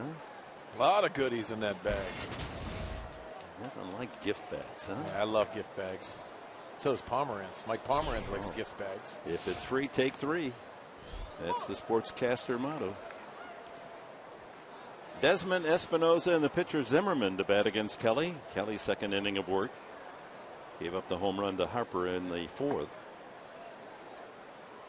So to continue, and just a hitter trying to find some little clue, some little tip that might help him to know what pitch is coming. You can know what's coming and still not hit it, but it sure can help out a lot. Now, Tony, when he sat in your seat in the last couple of years, and he said there were times where out of the hand, I could see by the way the wrist was cocked, is this going to be a curveball? It's exactly right. And I think the best example to do that is that you have to pick up the release point out of the pitcher's hands. Now, deception, how pitchers hide the baseball. But when you talk about the release point and what Tony was talking about here, they would get on the side of the baseball, especially on a slider. Well, the good hitters that would pick up that release point would pick that up. They see it right here. They see it right there. It's instead exposed. Of like this with a fastball. Well, the best one that hit it, and he was a Padre, which I'll always say was Trevor Hoffman. And the reason for it, it was a 4-seam fastball. He would come here. Now the changeup would be in that same direction, but it would be the same look as the fastball, the same release point. Now,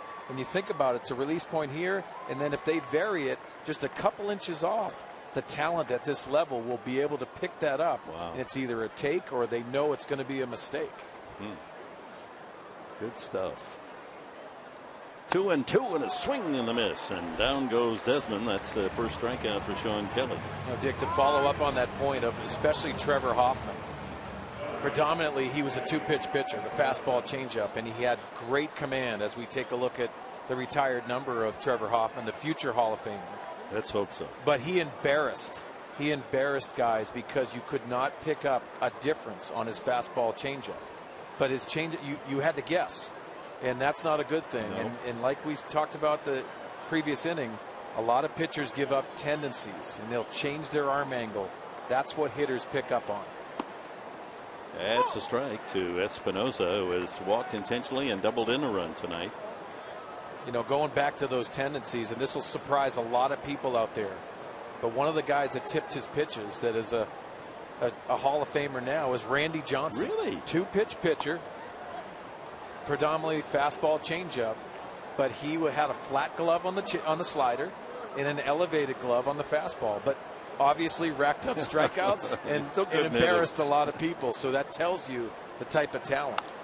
So you just look at the glove, and he would tell you by whether the glove was flat over the ball, fastball, but if it was up, it was a breaking. It was left-handed from the side. If you were in the first base dugout, you could see this. So it was a fastball with his glove here and a flat glove on his slider. Now, he didn't do it his whole career. And also, a lot of hitters don't always look for that. They're trying to say, hey, listen, I got to concentrate on this fastball because he's releasing it right in front of me, because the tall, lanky left-hander. He was halfway to home plate when he released the ball. And everyone knows, and I never got to face him, but I saw that from the first base dugout. And we actually had guys that knew the pitches were coming, and he'd still dominate, still strike you out. You still have to execute a swing in the big leagues, and also the velocity along with that depth of the slider. He embarrassed a lot of guys. Swing and a miss. Another strikeout for Kelly. He gets both Desmond and Espinosa to open the 5th inning. That'll bring up the pitcher Zimmerman. And then, as you see the strikeout delivery again from Kelly, then you take a pitcher that isn't of that all-star caliber. Let's not to pick on Despaigne tonight, who isn't throwing strikes. And so Zimmerman acting like he wants to bat cleanup here. He doubled the last time, and he rips that one foul. So you get the best pitcher like Randy Johnson, a Hall of Famer, and you know what's coming. And then you get somebody who can't even throw it in the strike zone on a given night. Well, yeah, and I think when it comes into play right there is you look at it, you try to eliminate pitches. That's what you really want to do. If I talked about tendencies, I was the type of hitter, if I knew a changeup was coming, I didn't want to hit it early in the count. I wanted to get to that take fastball it, even count. though So you knew? And I was hoping it was going to be a good changeup from that pitcher. Out of the hands, and I wanted to look like I was going to hit it and give that appearance. But if it was a good changeup and it was off the plate, which typically will happen, I wanted to take that because I knew I bought myself a fastball later in the count. A lot of these hitters, and one that comes to mind is a Phil Nevin. Phil Nevin knew a pitch was coming. He would sit on it and he'd try to hit it knowing it was coming. So there's different styles of hitter as well when it comes down to tendencies and tipping pitches. I'm thinking, and we'll continue this through the bottom half of the inning. My mind is flashing back to Greg Maddux. That Maddux did all that twitchy stuff in his glove before he delivered the ball. Well, you're talking about a brilliant pitcher, and I'll tell you what, I'll do it left-handed. He had his glove, and he would finger different pitches, whether it was the changeup, and he would do it before he executed his type of pitch. Zimmerman one hopper to the second baseman Spangenberg, and it's a 1-2-3 inning for Sean Kelly. A good lesson in hitting from Mark Sweeney. We'll be right back.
Our Harris game summary. You stay in there till we're finished, as the Nationals came out with 4 consecutive singles in the first inning, scored 4 times, then Harper adds a home run. Here it is to make it 8-0. They had 5 consecutive hits in the third inning to score 3 more, as they pounded the Padres tonight. 8 runs on 11 hits. And Harper a little frosting on a run production cake. Padres able to manage just a couple of singles against Jordan Zimmerman. Almonte in the first inning, and Norris with a sharp single in the second. Solarte robbed of a hit by second baseman Espinosa. Dick, with the pitcher's spot coming up fourth in this inning, Frank Garces warms up. And Solarte with a third base hit. It doesn't quite get through the gap, and Span cuts it off and holds Solarte to a long single. Leadoff man aboard for the first time for the Padres tonight. Now, we talked last night about giving away at bat, not giving away at bats. Well, it's a tendency here when you're way ahead or way behind for that to happen. And that's exactly what you saw right there, competing in the batter's box. And that'll be a reminder from these hitting coaches. Mark Kotze, Lonzo Powell. Another base hit as Middlebrooks jumps on the first pitch. And the Padres have 2 men on with no one out here in the fifth. Sharp singles by Solarte and Middlebrooks. Well, again, work in the middle of the field, and this is perfect. If you're working on some things, you see the head down on the baseball. And that's a nice line drive swing from Will Middlebrooks. That has to feel real good. So Middlebrooks with 3 hits in his last 4 at bats going back to last night. Barmes fouls that one away. He swings at the first pitch as well, a slider. Jed Jerko on deck.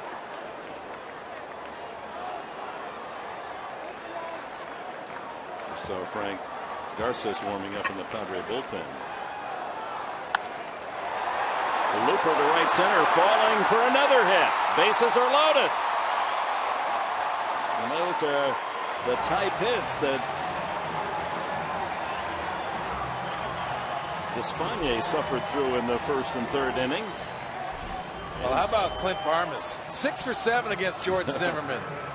You got to have a little bit of luck, and this ball is off the end of the bat for Clint Barmes, and this sits nicely for the Padres. Padres on all the pillows. And a chance. The first goal in mind is to break Zimmerman's bid for a shutout. And with no one out, bases full. Solarte third, Middlebrooks at second. Barmes joins them at first, and Jed Jerko the pinch hitter. Now, one swing could make this interesting. Well, for Jed Jerko, sitting on the bench early and seeing all these runs scored by the Washington Nationals, knowing that you're probably going to get an at bat, and this is a big situation here. Zimmerman jumps ahead 2 strikes. They continue to pitch up in the strike zone with the fastball to Jed Jerko, and then try the put away pitch, the slider away. That's the scouting report on Jed. Looking for his second home run of the season. He gets him with a breaking ball, low and away. 1 away, and that's the 6th strikeout for Jordan Zimmerman. Brings up the leadoff man, Corey Spangenberg. Struck out both times. All fastballs to Spangenberg. Last night, a home run solo shot to right, and then went left field. There's the replay of the right field home run, and then went left field, and he pops this one up. Shortstop Desmond out to make the catch. Padres still with the bases loaded and 2 away. Disappointing at bat for Spangenberg. So Almonte try to get it done. As a single and a pop up to short.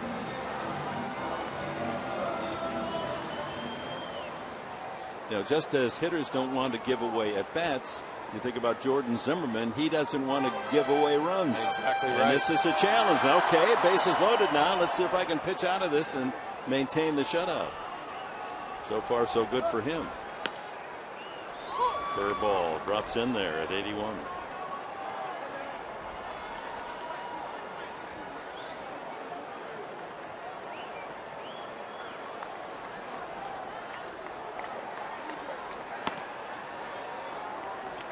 One ball to hand, a strike to Almonte. He has 1 run batted in since being recalled. Bases full, but 2 outs now.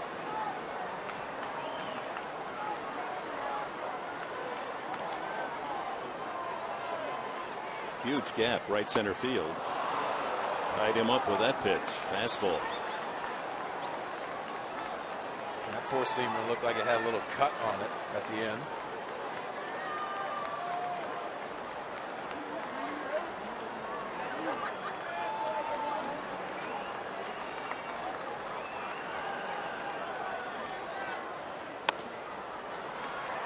Tried to get him up the ladder.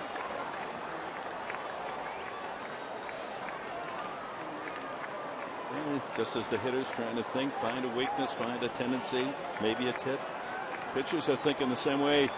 How can I set up that hitter? Maybe that pitch didn't want it to throw it for a strike. Sets up this one and gets a ball in on his hands, and an easy out at first, and the Padres waste their first opportunity of the night. It remains 8-0 for the visitors.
We talked 2 nights ago, the Padres got in at 3 o'clock in the morning from Seattle. At that time, their starting pitcher from yesterday, Tyson Ross, he was already asleep in his bed. That's because the Padres looked forward at the schedule and realized that they wanted to send him home early Wednesday morning so that he would be able to get some sleep. Talked with Buddy Black earlier today about that. He said they try and do that when they look at the schedule. They know they have a nighttime getaway.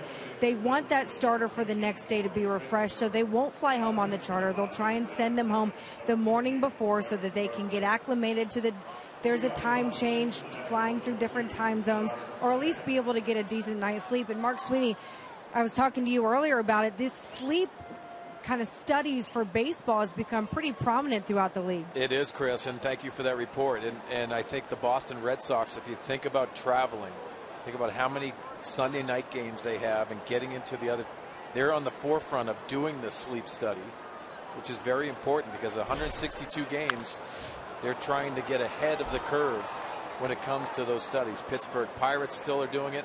Also, if you think about the Seattle Mariners, who has the toughest travel in the game of baseball. I think all the West Coast teams in all the sports are at a real disadvantage because of the travel and the time change. Think about the fact your first game going west to east, you played a day game, NFL day game. They're kicking off at 10 o'clock in the morning. Your body metabolism isn't set quite that well for it, and that, understandably, I just think the Eastern teams have not just a slight advantage, but an advantage when West teams come 3-hour time change. And the idea of sending the pitcher the next day ahead, it goes all the way back to the 50s, 60s. I remember Drysdale talking about, if he's going to open a series in New York, they'd send him a day early so he'd be rested. Wink, wink, wink. Yeah. And I actually do think it's very important if you think of how you're going to adjust. Less than 20 days for the Padres in the 162 game schedule. There are off days, and most of those are travel days. If you think about it, some of these teams are actually traveling on that last game, and typically you'll have an organization when it comes down to it, it's a money factor that's going to travel on that off day rather than spend another dime in the hotels. It's a tough play. Jerko just in the game. He makes it. Well done. There's the best defensive effort by the Padres tonight as Jerko ranging far past the bag at second to deny the speedy Span another infield hit. Jerko taking over for Spangenberg at second. Spangenberg's into center field. Well, nice glove work by Jed Jerko and the strong throw across his body and making that pick and then the accurate throw to get them. Yeah, Frank Garces loves that effort. So the changes defensively with Spangenberg replacing Almonte in center field. Jerko stays in the game at second base. And if you're keeping score, Garces, the pitcher, is spotted in Almonte's place in the batting order, the second position. Ground ball past Varmus into left center field. And Escobar has his second hit. First from Garces and the 12th of the night for Washington. That'll bring up Tyler Moore. We have not received any report as yet on Jason Worth, who was hit by a pitch in the wrist by Despagne and left the game back in the third inning.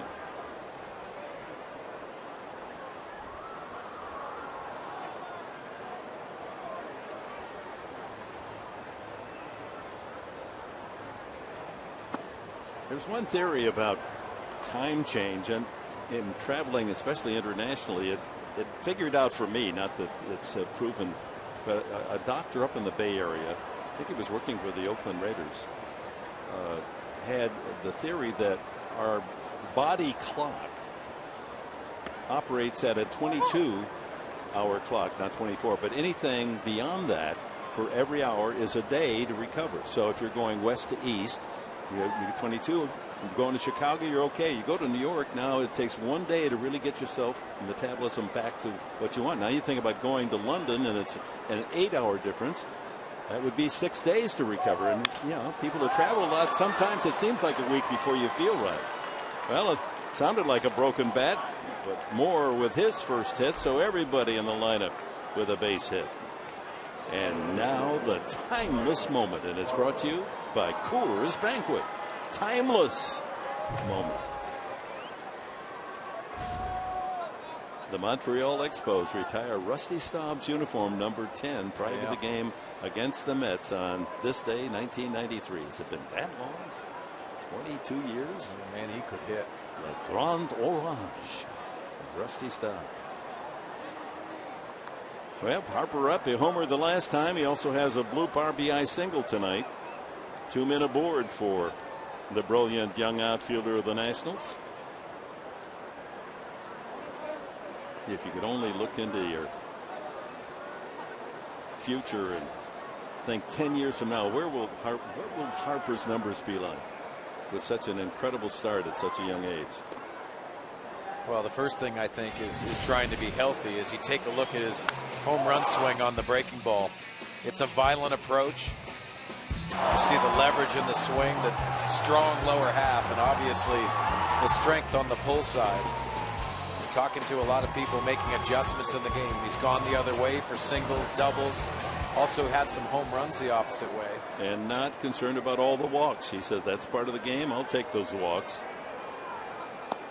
Breaking ball away. Now, part of the maturation process for hitters is to stay in the strike zone. And most young hitters will try to give you that big impression when they first come in the league. And it's usually the home run strength. And as advertised, this young man was thrown upon us at an early age, and only 22 years old right now, but is learning the game at a fast pace at a big league level. And he's sitting on the 2-0 count with 2 men aboard here and only 1 out. Top of the 6th. Well, there is a base open, third base.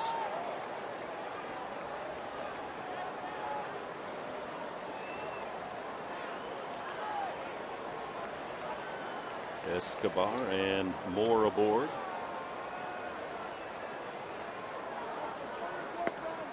And he didn't come close to throwing him anything good to hit. So the bases are loaded on the first walk tonight for Harper, his 34th of the year, leading the major leagues. And today's game, I want to remind you, is presented in HD by Sony 4K.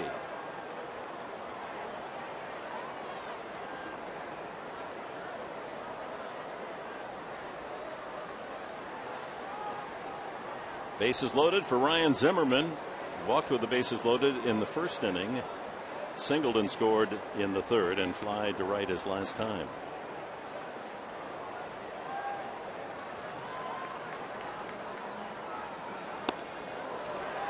Nice breaking ball and slider in on the hands of Zimmerman. Yeah, a lot of sweeping slider right there. Started in the other batter's box as Jose Valentin has some communication. This coaching staff is always communicating with their players. Coaching them up for the next time out. And I love it. Constant effort. And I know that's the reason why they're paid to do that. But this coaching staff is special. They put a lot of time and energy before batting practice, during the games. There's bench coach Dave Roberts having conversations with Will Myers. I came in early Thursday, just before noon. And the team came back, we got here about 3 o'clock that morning from Seattle and went into the clubhouse expecting not to find anyone. And of course, no players were here as yet. Zimmerman, does he go around? There's another slider. No. But I ducked myself around the coach's office. Darren Balsley and Willie Blair. They're in there already scoping out, the hitters that the pitchers are going to face in that opening game of this series. Well, Dick, you'll see it too, even after the series in Seattle. And I wouldn't be surprised having video and breaking down scouting reports on their own. Buddy Black expects that from his coaching staff. But this is a united staff that it really puts their time and energy into teaching the finer parts of the game. Soft fly ball to right. Kemp circling under, tagging. And the throw is going to go to third base as the run scores. It's 9-0. Escobar coming in on the sacrifice fly. Ryan Zimmerman with his second RBI tonight. No, it's fans may have the impression that the coaches and manager, they kind of show up 2:33 in the afternoon, get ready for the game. I mean, they're here in the morning. on the road trips. They're a lot like, and just to pat our own people on the back, when you think about the time put in by Michael Odino and Max Michalak and Jason Lewis, our producers. I mean, we go to the ballpark usually on the road 3 o'clock. They're out there at 11 in the morning getting ready for the telecast. And loving every minute. Almost every minute. Ramos has extended his hitting streak to 17 games with a single back in the third. First and third, 2 outs. Another run home for the Nationals and a 9-0 lead. Up the middle, not hit very hard, and Barmer's able to range and get the force. Ooh, watch out there as the slide by Harper into the ankles of Jerko. Inning comes to an end. A run on a couple of hits for Washington.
Furniture, where Jerry's prices are the lowest price every day. No phony sales, just pure value.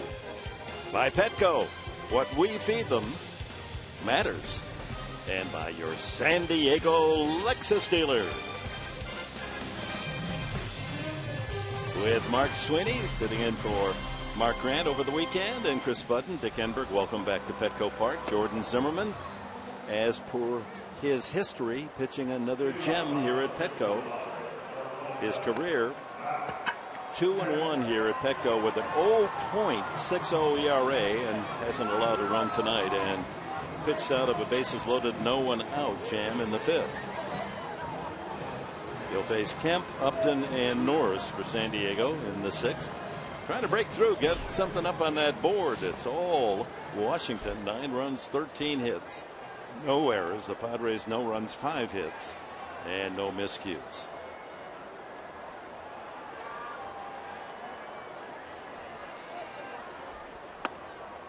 Kemp is grounded into a double play and walk tonight.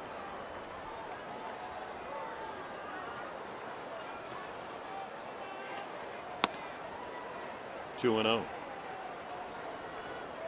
As we mentioned, that Zimmerman, one of the stingiest of all pitchers in giving up free passes, only about a walk per 9 innings. But Kemp got him for a leadoff walk, or one-out walk in the 4th.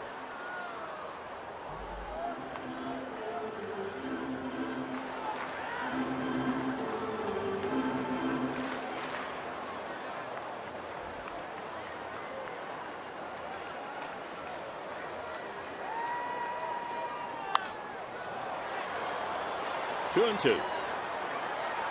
Well, tomorrow night, 5 o'clock here on Fox Sports San Diego. Game 3 of this 4-game series. Andrew Kashner hoping he'll get some run support and improve on that 1-6 record. He's pitched so much better than that.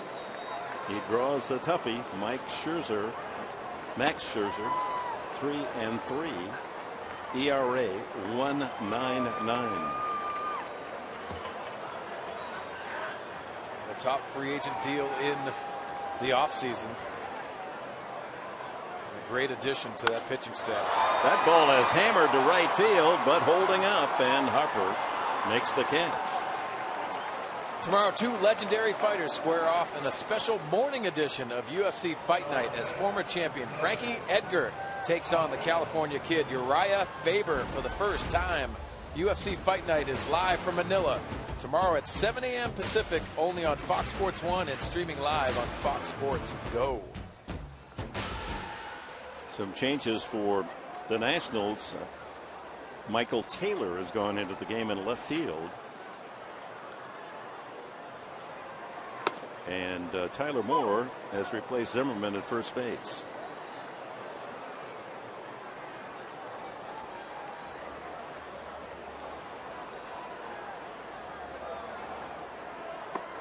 Inside, 1-1 to Upton.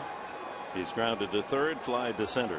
Just missed the last time up. High fly ball to center field. You see him trying to pound that fastball in, and that ball hammered to center. Span can't make the catch. Upton will hold at first base as the throw comes in to second base. Padres' 6th hit of the night, all singles. Well, this is just an absolute bullet off Justin Upton's bat. That elevated fastball that leaks over the middle of the plate. That was knuckling out there, wasn't it? And that's not a good. Talked about the hard line drive to center field. That's a tough ball. Hard to judge what it's going to do. And Span does a nice job getting in front of him, and Espinosa with a diving stab of the throw in. So with 1 out, Upton aboard, and here's Derek Norris. He has a single in 2 trips.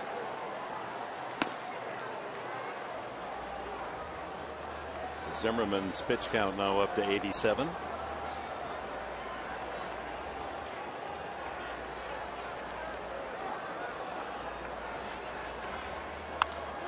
Popped up back of the plate and out of play. It's time now for our T-Mobile game changer. Most RBIs in a single game in his career. Derek Norris last year against the Nationals, and then 5 last night against Washington. So yeah, you're going to trade me? Yeah. I'm going to make you pay. 2 best games in his career. Former National and traded away. Right center field. That ball dying in a hurry, but getting over there is Harper to make the play. 2 away. That'll bring up Jan Solarte, a single in 2 trips. Could be 2 for 2, but Espinosa diving into the hole on the right side took a hit away from him back in the 2nd inning.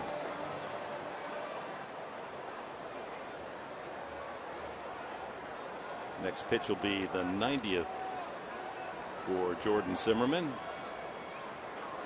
Get through the 6th inning. He may take the rest of the night off as Steve McCaddy, the pitching coach, going to the phone, checking on the bullpen. Think about a dream job. How'd you like to be the pitching coach for this starting staff? That may be the kid they just called up. It is. Ground ball, 1 hop right to the second baseman, and Espinosa throws out Solarte, and that's it for the Padres in the 6th. 9-0 Nationals.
Washington, no runs and 6 hits, all singles for the Padres tonight. Some storylines around the majors. Doug Fister, after last night's effort, it didn't appear that he had his best stuff, and understandably he wasn't 100%. Forearm tightness, placed on the 15-day DL. Chris Bryant, a 3-run homer today for the former USD star. Against the Pirates, he's got 4 home runs the last 7 games. We're going to see him in 3 Tuesday, Wednesday, Thursday next week when the Cubs come to town. And Hunter Pence set to be activated from the 15-day disabled list. He suffered that fractured left arm in spring training. That's going to make the Giants much tougher. They won today and they're back to 500. San Francisco 18-18. They got to be pretty happy about that. But going back to Chris Bryant, you knew those home runs were going to come in bunches. Hit his first home run in Milwaukee, and then the next series hits his first home run at Wrigley Field. Now 4 in 7 games. Meanwhile, Anthony Rizzo, the first baseman, he's in the top 10 in hitting. That's a good-looking lineup. We saw them in Wrigley Field, and a lot of Chicago fans will look forward to having you out here. It's okay if you root for the Padres, too. Ian Desmond, a couple of hits and 3 at-bats, RBI tonight. Lashes away again, and the count 2-2. Frank Garces into his second inning of work. They called up that young infielder Russell. Castro's having a great season. Soler looks like a real deal. A lot of young talent on that club, and Montero behind the plate. Yeah, it's a good young group. Line drive, but it's carrying to the left fielder, and Upton squeezes the first out. And time now to update the DraftKings players to watch.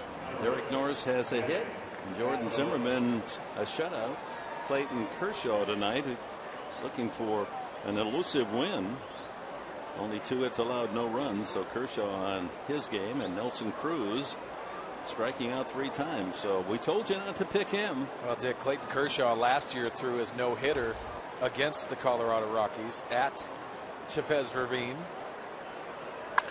Sharply hit through the right side. Espinosa has his second hit. Doubled in a run back in the third.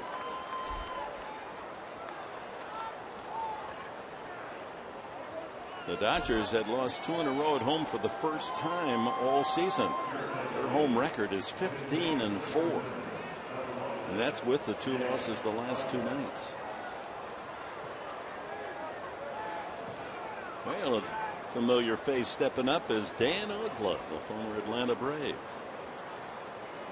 Batting for Jordan Zimmerman, so indeed they get 6 shutout innings from Zimmerman. And then we'll go to the bullpen with a huge lead, 9-0.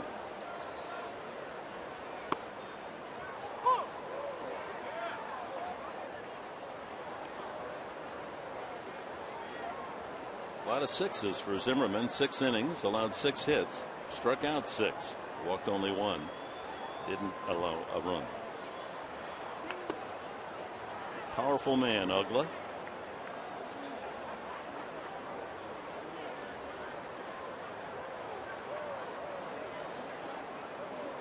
They had 56 at bats, 12 base hits, 3 of them doubles, 2 of them triples, and a home run. A good changeup by Garces. Pitching off of that low fastball, the previous pitch, and then good arm speed on that change.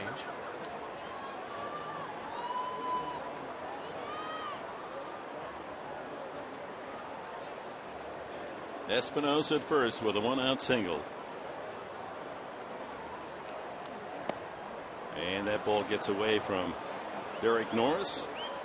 Espinosa moves up 90 feet. It was a 93-mile-an-hour fastball with a lot of cut.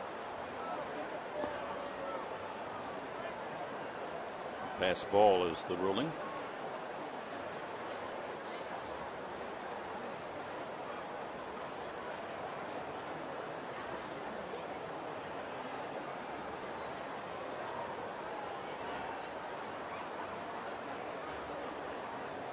Two and two to Uggla. Got him. First strikeout for Garces. This copyrighted telecast presented by the authority of the San Diego Padres and may not be reproduced or retransmitted in any form, and the accounts and descriptions of this game may not be disseminated without the express written consent of the San Diego Padres. Friday night in San Diego. Fans looking for more action from the Padre offense, but not a bad place to enjoy a Friday night. Petco Park. The company is good. The food is great. The drinks are very refreshing. Family atmosphere as you see the cute little baby. Be ready to protect that child. Leadoff hitter Span, his 5th at bat, and another base hit for him. He's 2 for 5. Here comes Espinosa around third, and they've hit double figures. 10-0 Washington. Span with his 11th RBI of the year.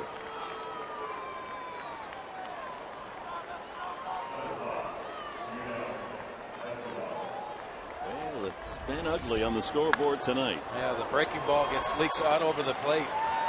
Umpire almost gets that line drive to center field.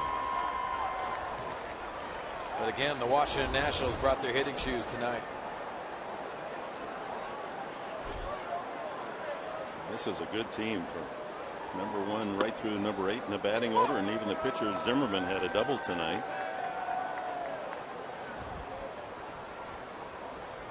Well, there's a handful of Washington fans here. The rest of the 26,166 are going to go home disappointed. They didn't see much from the Padre offense.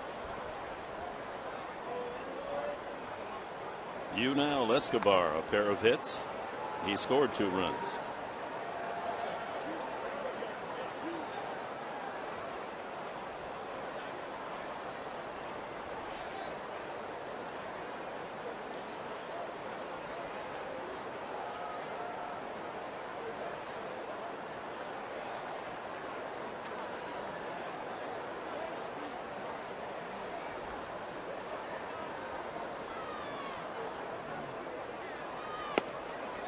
Nice curveball there. 1-2.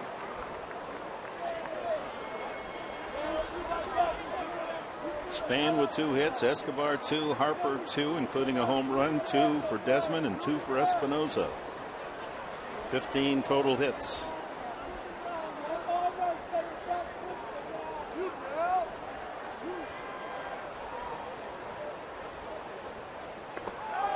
Swing and a miss. What happened there?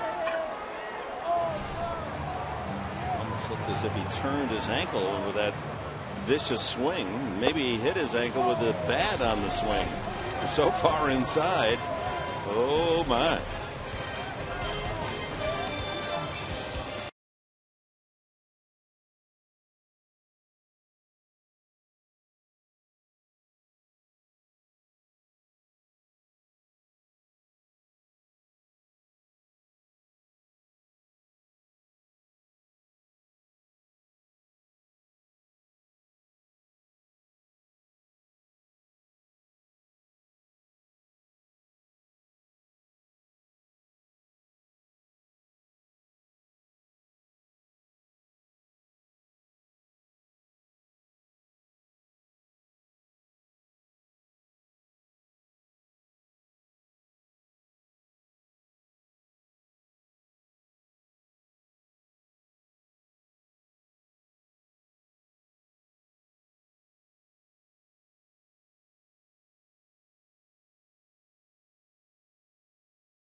How about Giancarlo Stanton? How far does this one go?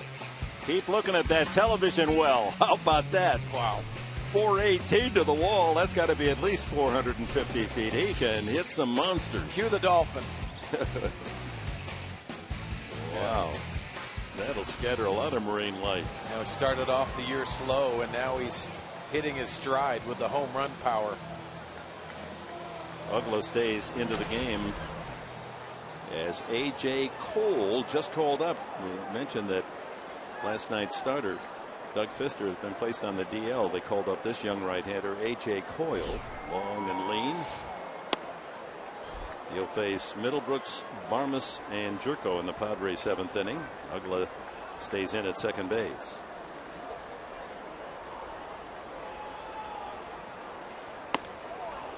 Vicious swing, 1-1. Cole from Oviedo, Florida. It's down near Sarasota. The number 6 prospect in the Nationals organization. Line drive into the left field corner. Is it fair? It is foul. Not by much. Middlebrooks a single his last time up. Struck out earlier, 1 for 2.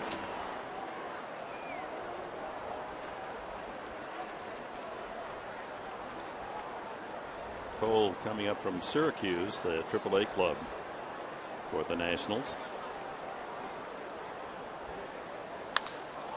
Right center field. Harper's there for the first out. And our closed captioning tonight brought to you by Wiener Schnitzel. Clint Barmas has a single in 2 trips. Base hits for the Padres, all singles. Almonte, Upton, Norris, Solarte, Middlebrooks, and Barmas, but no runs. Padres did load the bases in the 5th inning on singles by Solarte, Middlebrooks, and Barmas with no one out. But Jordan Zimmerman bearing down, struck out the pinch hitter Jerko, got Spanchenberg to pop up, and Almonte to ground out. No damage done.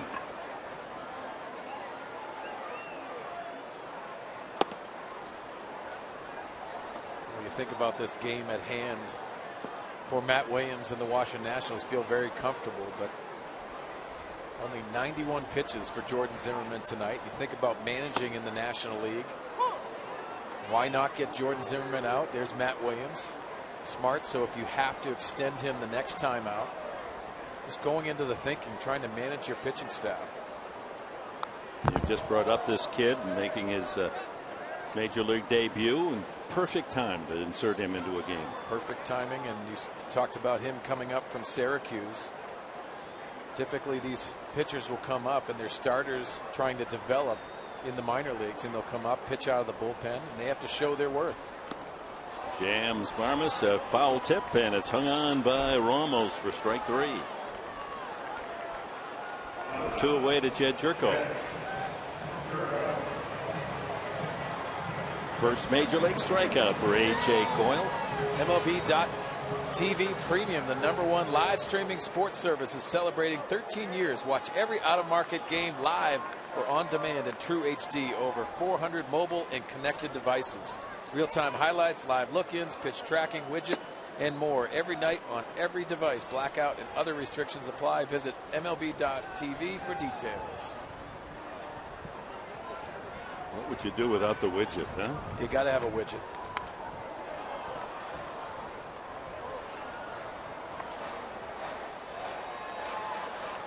Bud Black, he can study that all night long, and he's still going to come away mighty perplexed about the performance tonight. Just as Washington had to swallow hard as the Padres pounded them 8-3 last night. Off first base and just into the dugout, almost off one of the noggins of and Tyson Ross was very close to having that one land right on the top of his bean. Well, he's got to watch standing up. He's probably hit his head on the roof of the dugout, as you could see pretty close. A good effort last night by him after that long, lengthy hour and 56-minute rain delay. Change up by Cole. He came over to Washington along with the pitcher we saw last night, Blake Trinan, who threw very hard, in exchange for Michael Morse in a deal with Oakland. Center field, Span runs it down, and it's a 1-2-3 inning in his major league debut for A.J. Cole.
To Petco Park, everybody. It's a 10-0 ball game. Nationals over the Padres here in the top of the 8th inning. Clay Hensley, Mike Pomeranz working on Padres Live, the post-game show, which will be brought to you by Cox Communications. You know, we talked about this in the pregame show, what a good rotation the Washington Nationals have, and we saw it again tonight with Zimmerman. Yeah, you know, he just continued his dominance that he's had here at Petco.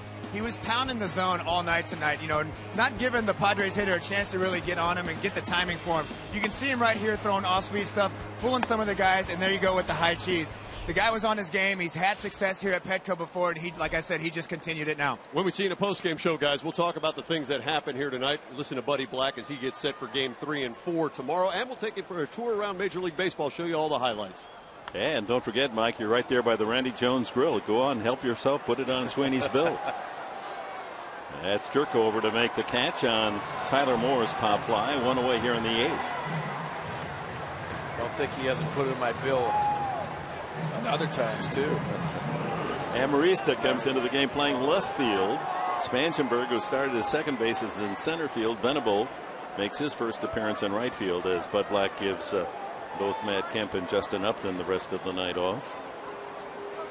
Here's Harper again. He's got a couple of hits, a bloop single, knocked in a run in the first inning, later scored himself. He had his 13th home run into the jack deck in right field in the 4th and walked his last time up.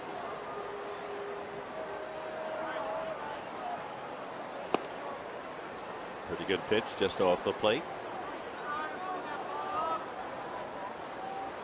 So Harper at the moment hitting .312, 13 homers, 33 runs batted in, and 34 walks. So his on base percentage is astronomical.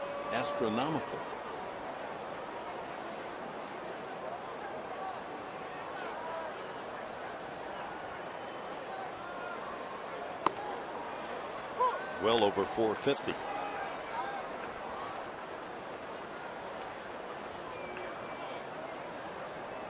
Garces has given up a couple of runs. This is now his 3rd inning of work. Rip foul. Watch out. Get your gloves out. He just looks like he's in that damage mode. Looking middle in. Looking for that mistake. Well, that young man had a hoodie. Don't forget, tomorrow everyone in attendance gets a Padre hoodie. And you'll see Kastner and Scherzer go at it. Those are good-looking hoodies. 5:40 game time, 5 o'clock if you can't make it here on Fox Sports San Diego. And rack up another base hit for Harper. A 3-hit night. And 16 total now for the Nationals. Padre fans, Wednesday after Padres Live, meet the man behind number 27 in his journey to the big leagues and to the Padres, as Fox Sports San Diego spotlights the real Matt Kemp Wednesday after Padres Live on Fox Sports San Diego.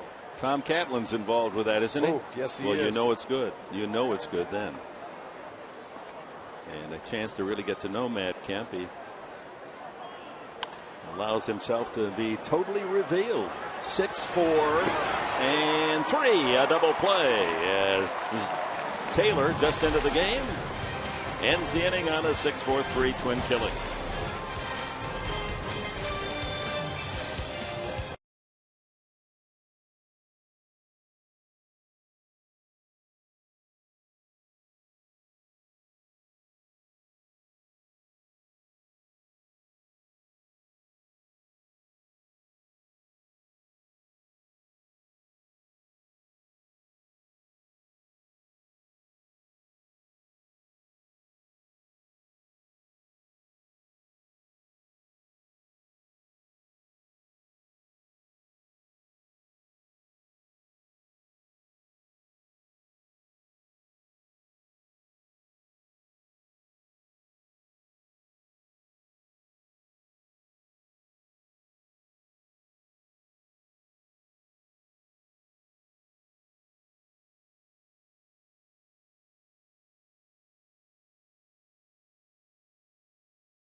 Ride along with the Padres' newest rookie on his first road trip with the team. Before I could get off, they're like, "Oh, we're just messing with you. You're going to the big leagues." So, just an absolute whirlwind of emotions. Tonight on Extra 1360 Fox Sports San Diego. They said the reason that Roger Goodell is making such a stand against Tom Brady is to prove that he is not biased. Well, that's a most interesting topic, isn't it? We'll see what those gentlemen have to say about the New England Deflategate. And Cole back into his second inning, gets leadoff hitter Spangenberg to tap out. We mentioned that it was his debut. In all the notes for the Nationals, there was no indication of that, but apparently Cole did pitch in a game in April, so this isn't his major league first appearance. Went back to Syracuse. He's a long sliver of a guy, isn't he? Wiry frame. But you can see that strike thrower, and also pitches to contact.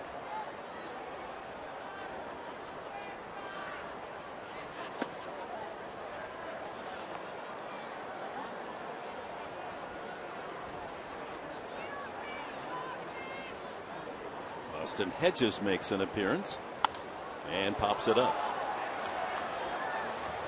Tyler Moore at first base. 2 away.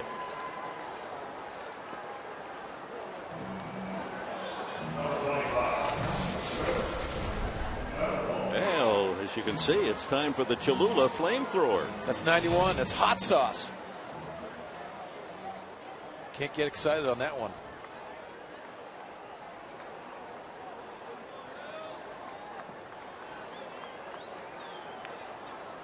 So 2 outs here in the 8th. So 5 in a row retired by Cole.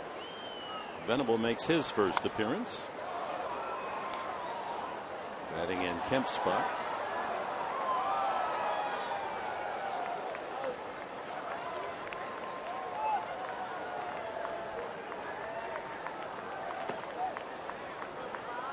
Change up 1-1. Dick, these are such tough at bats to take.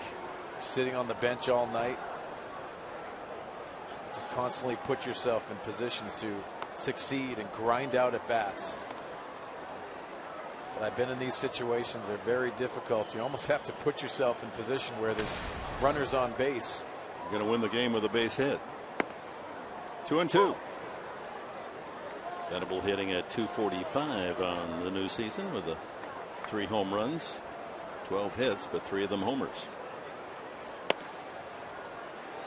That was close to plate umpire Hoberg throwing out that right fist. Full count. And Marista would be next.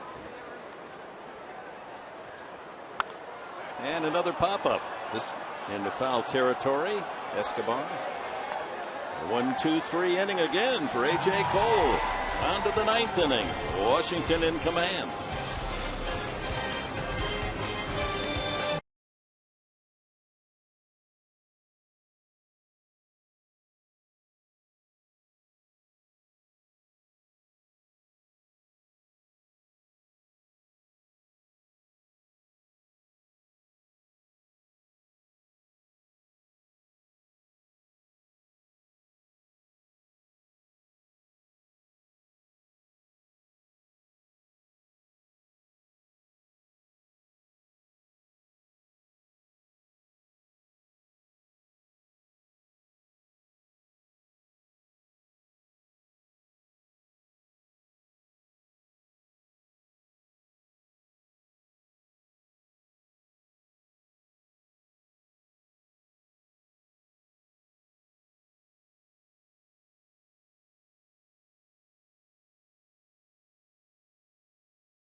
Ford San Diego, game 3 of this 4-game series.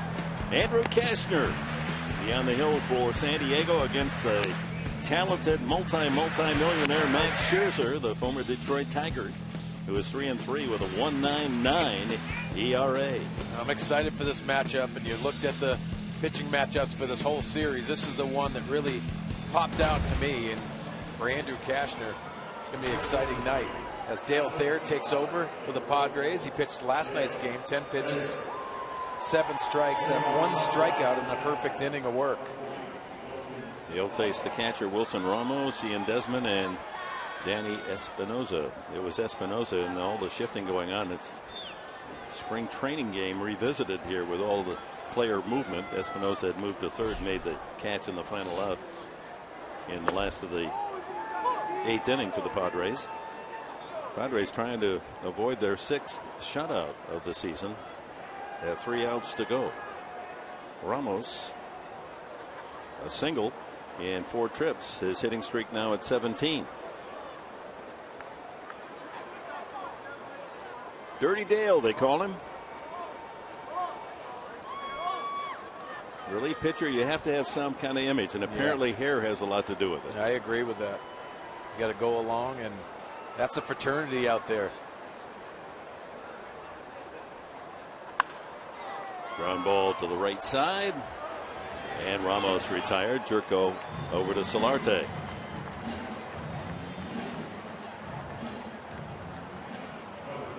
Ian Desmond, 2 singles in 4 at bats. He's knocked in a run and scored another.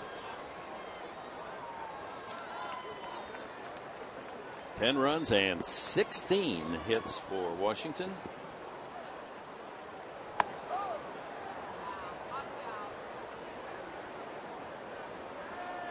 And of all the hits, only 2 extra base hits, one of them by the pitcher Jordan Zimmerman, a double, and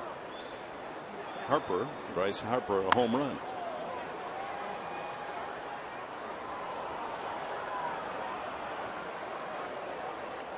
Bottom of the 9th, it'll be Amarista Norris and Solarte, unless other changes have been made by Bud Black. That's how it reads right now. 1-2.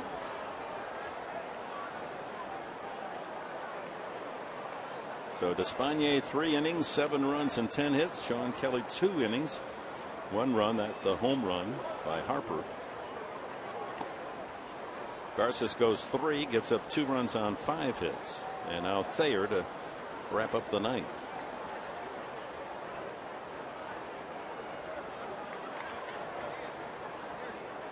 Bruin fan. They've got another good collegiate year going up at Westwood. A good slider by Dale. See that fastball come in, and he's had more run on his ball of late. He's used a lot more breaking balls. All right, you're the umpire. You call this one. Well, that's pretty easy. Swing and a miss, strike 3. Padre fans, this Saturday night's baseball night in San Diego giveaway is a Padres hoodie presented by Toyota. Every fan in attendance gets a free hoodie. There are still tickets available for Saturday's game against the Nationals at 5:40 p.m. Get your tickets now at Padres.com.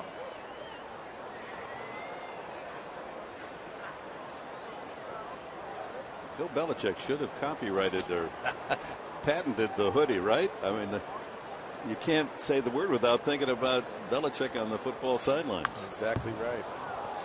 Espinosa intentionally walked in the first inning, doubled in the run in the third, struck out in the 5th, and singled and scored in the 7th. Is that his position, second, or should he be playing shortstop? You know, he has the arm to be a shortstop, and with Anthony Rendon possibly coming off the disabled list, it's going to be an interesting move. I mean, it's a surplus, so they could move him to somewhere else, use him as a super utility guy, but that's a good proposition for the Washington Nationals just to add depth. Or they use him as trade material if they need it. I don't know what they need. Do you? Line drive, foul. Well, What's their weakness? Well, I think if you look at the weakness, and we haven't seen it in this series yet because of the lopsided game last night and also tonight, is the bullpen bridging that gap. And Drew Storen has done a nice job in the 9th inning for Matt Williams and his club. They're just trying to find those pieces in the 7th, 8th, and 9 guys as we take a look at the bullpen in the Washington Nationals. A lot of arms out there, but just trying to find their roles. Tanner Roark, the starter last year, he's done a nice job out of the bullpen. Fly ball lifted to left, slicing into the foul territory, and that's another souvenir in that corner. Matt Thornton to the left, Tanner Roark. Matt Thornton messing with him. Why not? Said it was a fraternity. A lot of smiles out there tonight. You'd love to be able to sneak a microphone underneath the bench of the bullpen and just, we'd have to be able to click off some of the conversation, understandably. But we have to bleep some things yeah, out. but that's all okay. Right. Why not? That's the flavor of the game. You know, it's. Look at them all prim and proper out there looking at it. They're talking about us. That's right. There is a television set out there.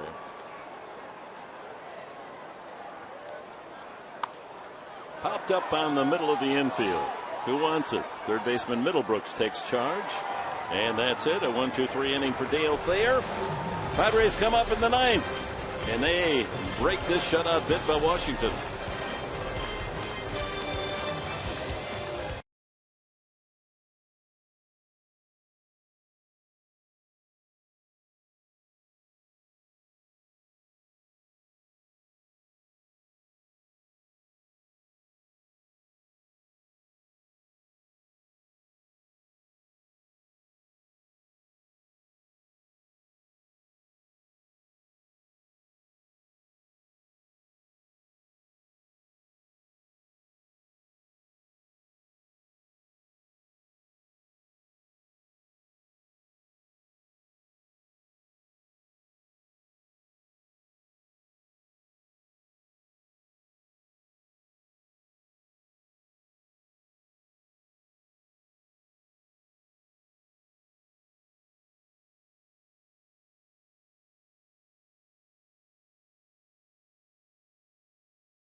game, produced by Bryce Harper, his 13th home run of the season. Our Bill Howe play of the game, just one stroke in a 16-hit attack by Matt Williams. Nationals tonight. Oh, I almost forgot. This is National Chocolate Chip Cookie Day. What? So, yeah, we salute every chocolate chip cookie out there tonight. Even Keebler? Why not? Well, young Cole here, if he gets through the 9th inning, picks up a major league save. Amarista to start things here in the 9th, his first at bat. 89 on that fastball, 1-1. And we want to also send out congratulations to all the graduates. And because of the weather, a lot of the graduation ceremonies in high school, junior college, delayed today so that they could have it outdoors tomorrow. High fly ball, right field. Actually into shallow territory. Inside the foul line goes second baseman Ugla for the catch, one away. It's a great time for families to cap and gowns and to see their young sons and daughters complete that college education. Well, like you said earlier, Dick, Darren Balsley is not here, and he's attending his daughter's high school graduation. So congratulations to him. He probably would like to be here with his troops, but ugly night tonight.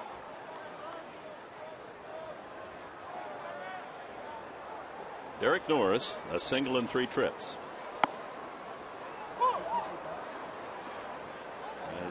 I'm a pretty emotional person anyway, but boy, going to your kids' graduation.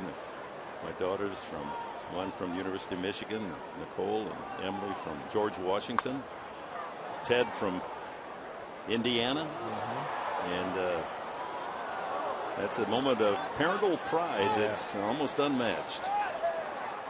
So congratulations not only to those that are receiving their sheepskin, but to the parents who are there to applaud. 1-2, the changeup to Norris.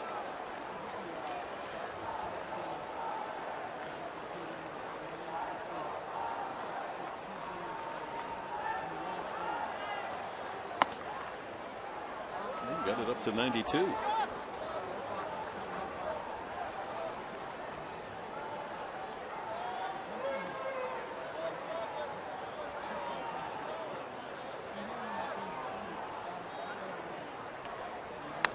Ground ball pulled to third.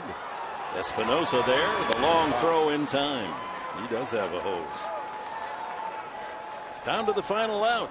Padres 1 out away from being whitewashed for the 6th time this year. Standing in the way, Jan Solarte, robbed of a hit by Espinosa his first time up. Singled to right center and grounded to second. Hit all 3 balls at that second base spot.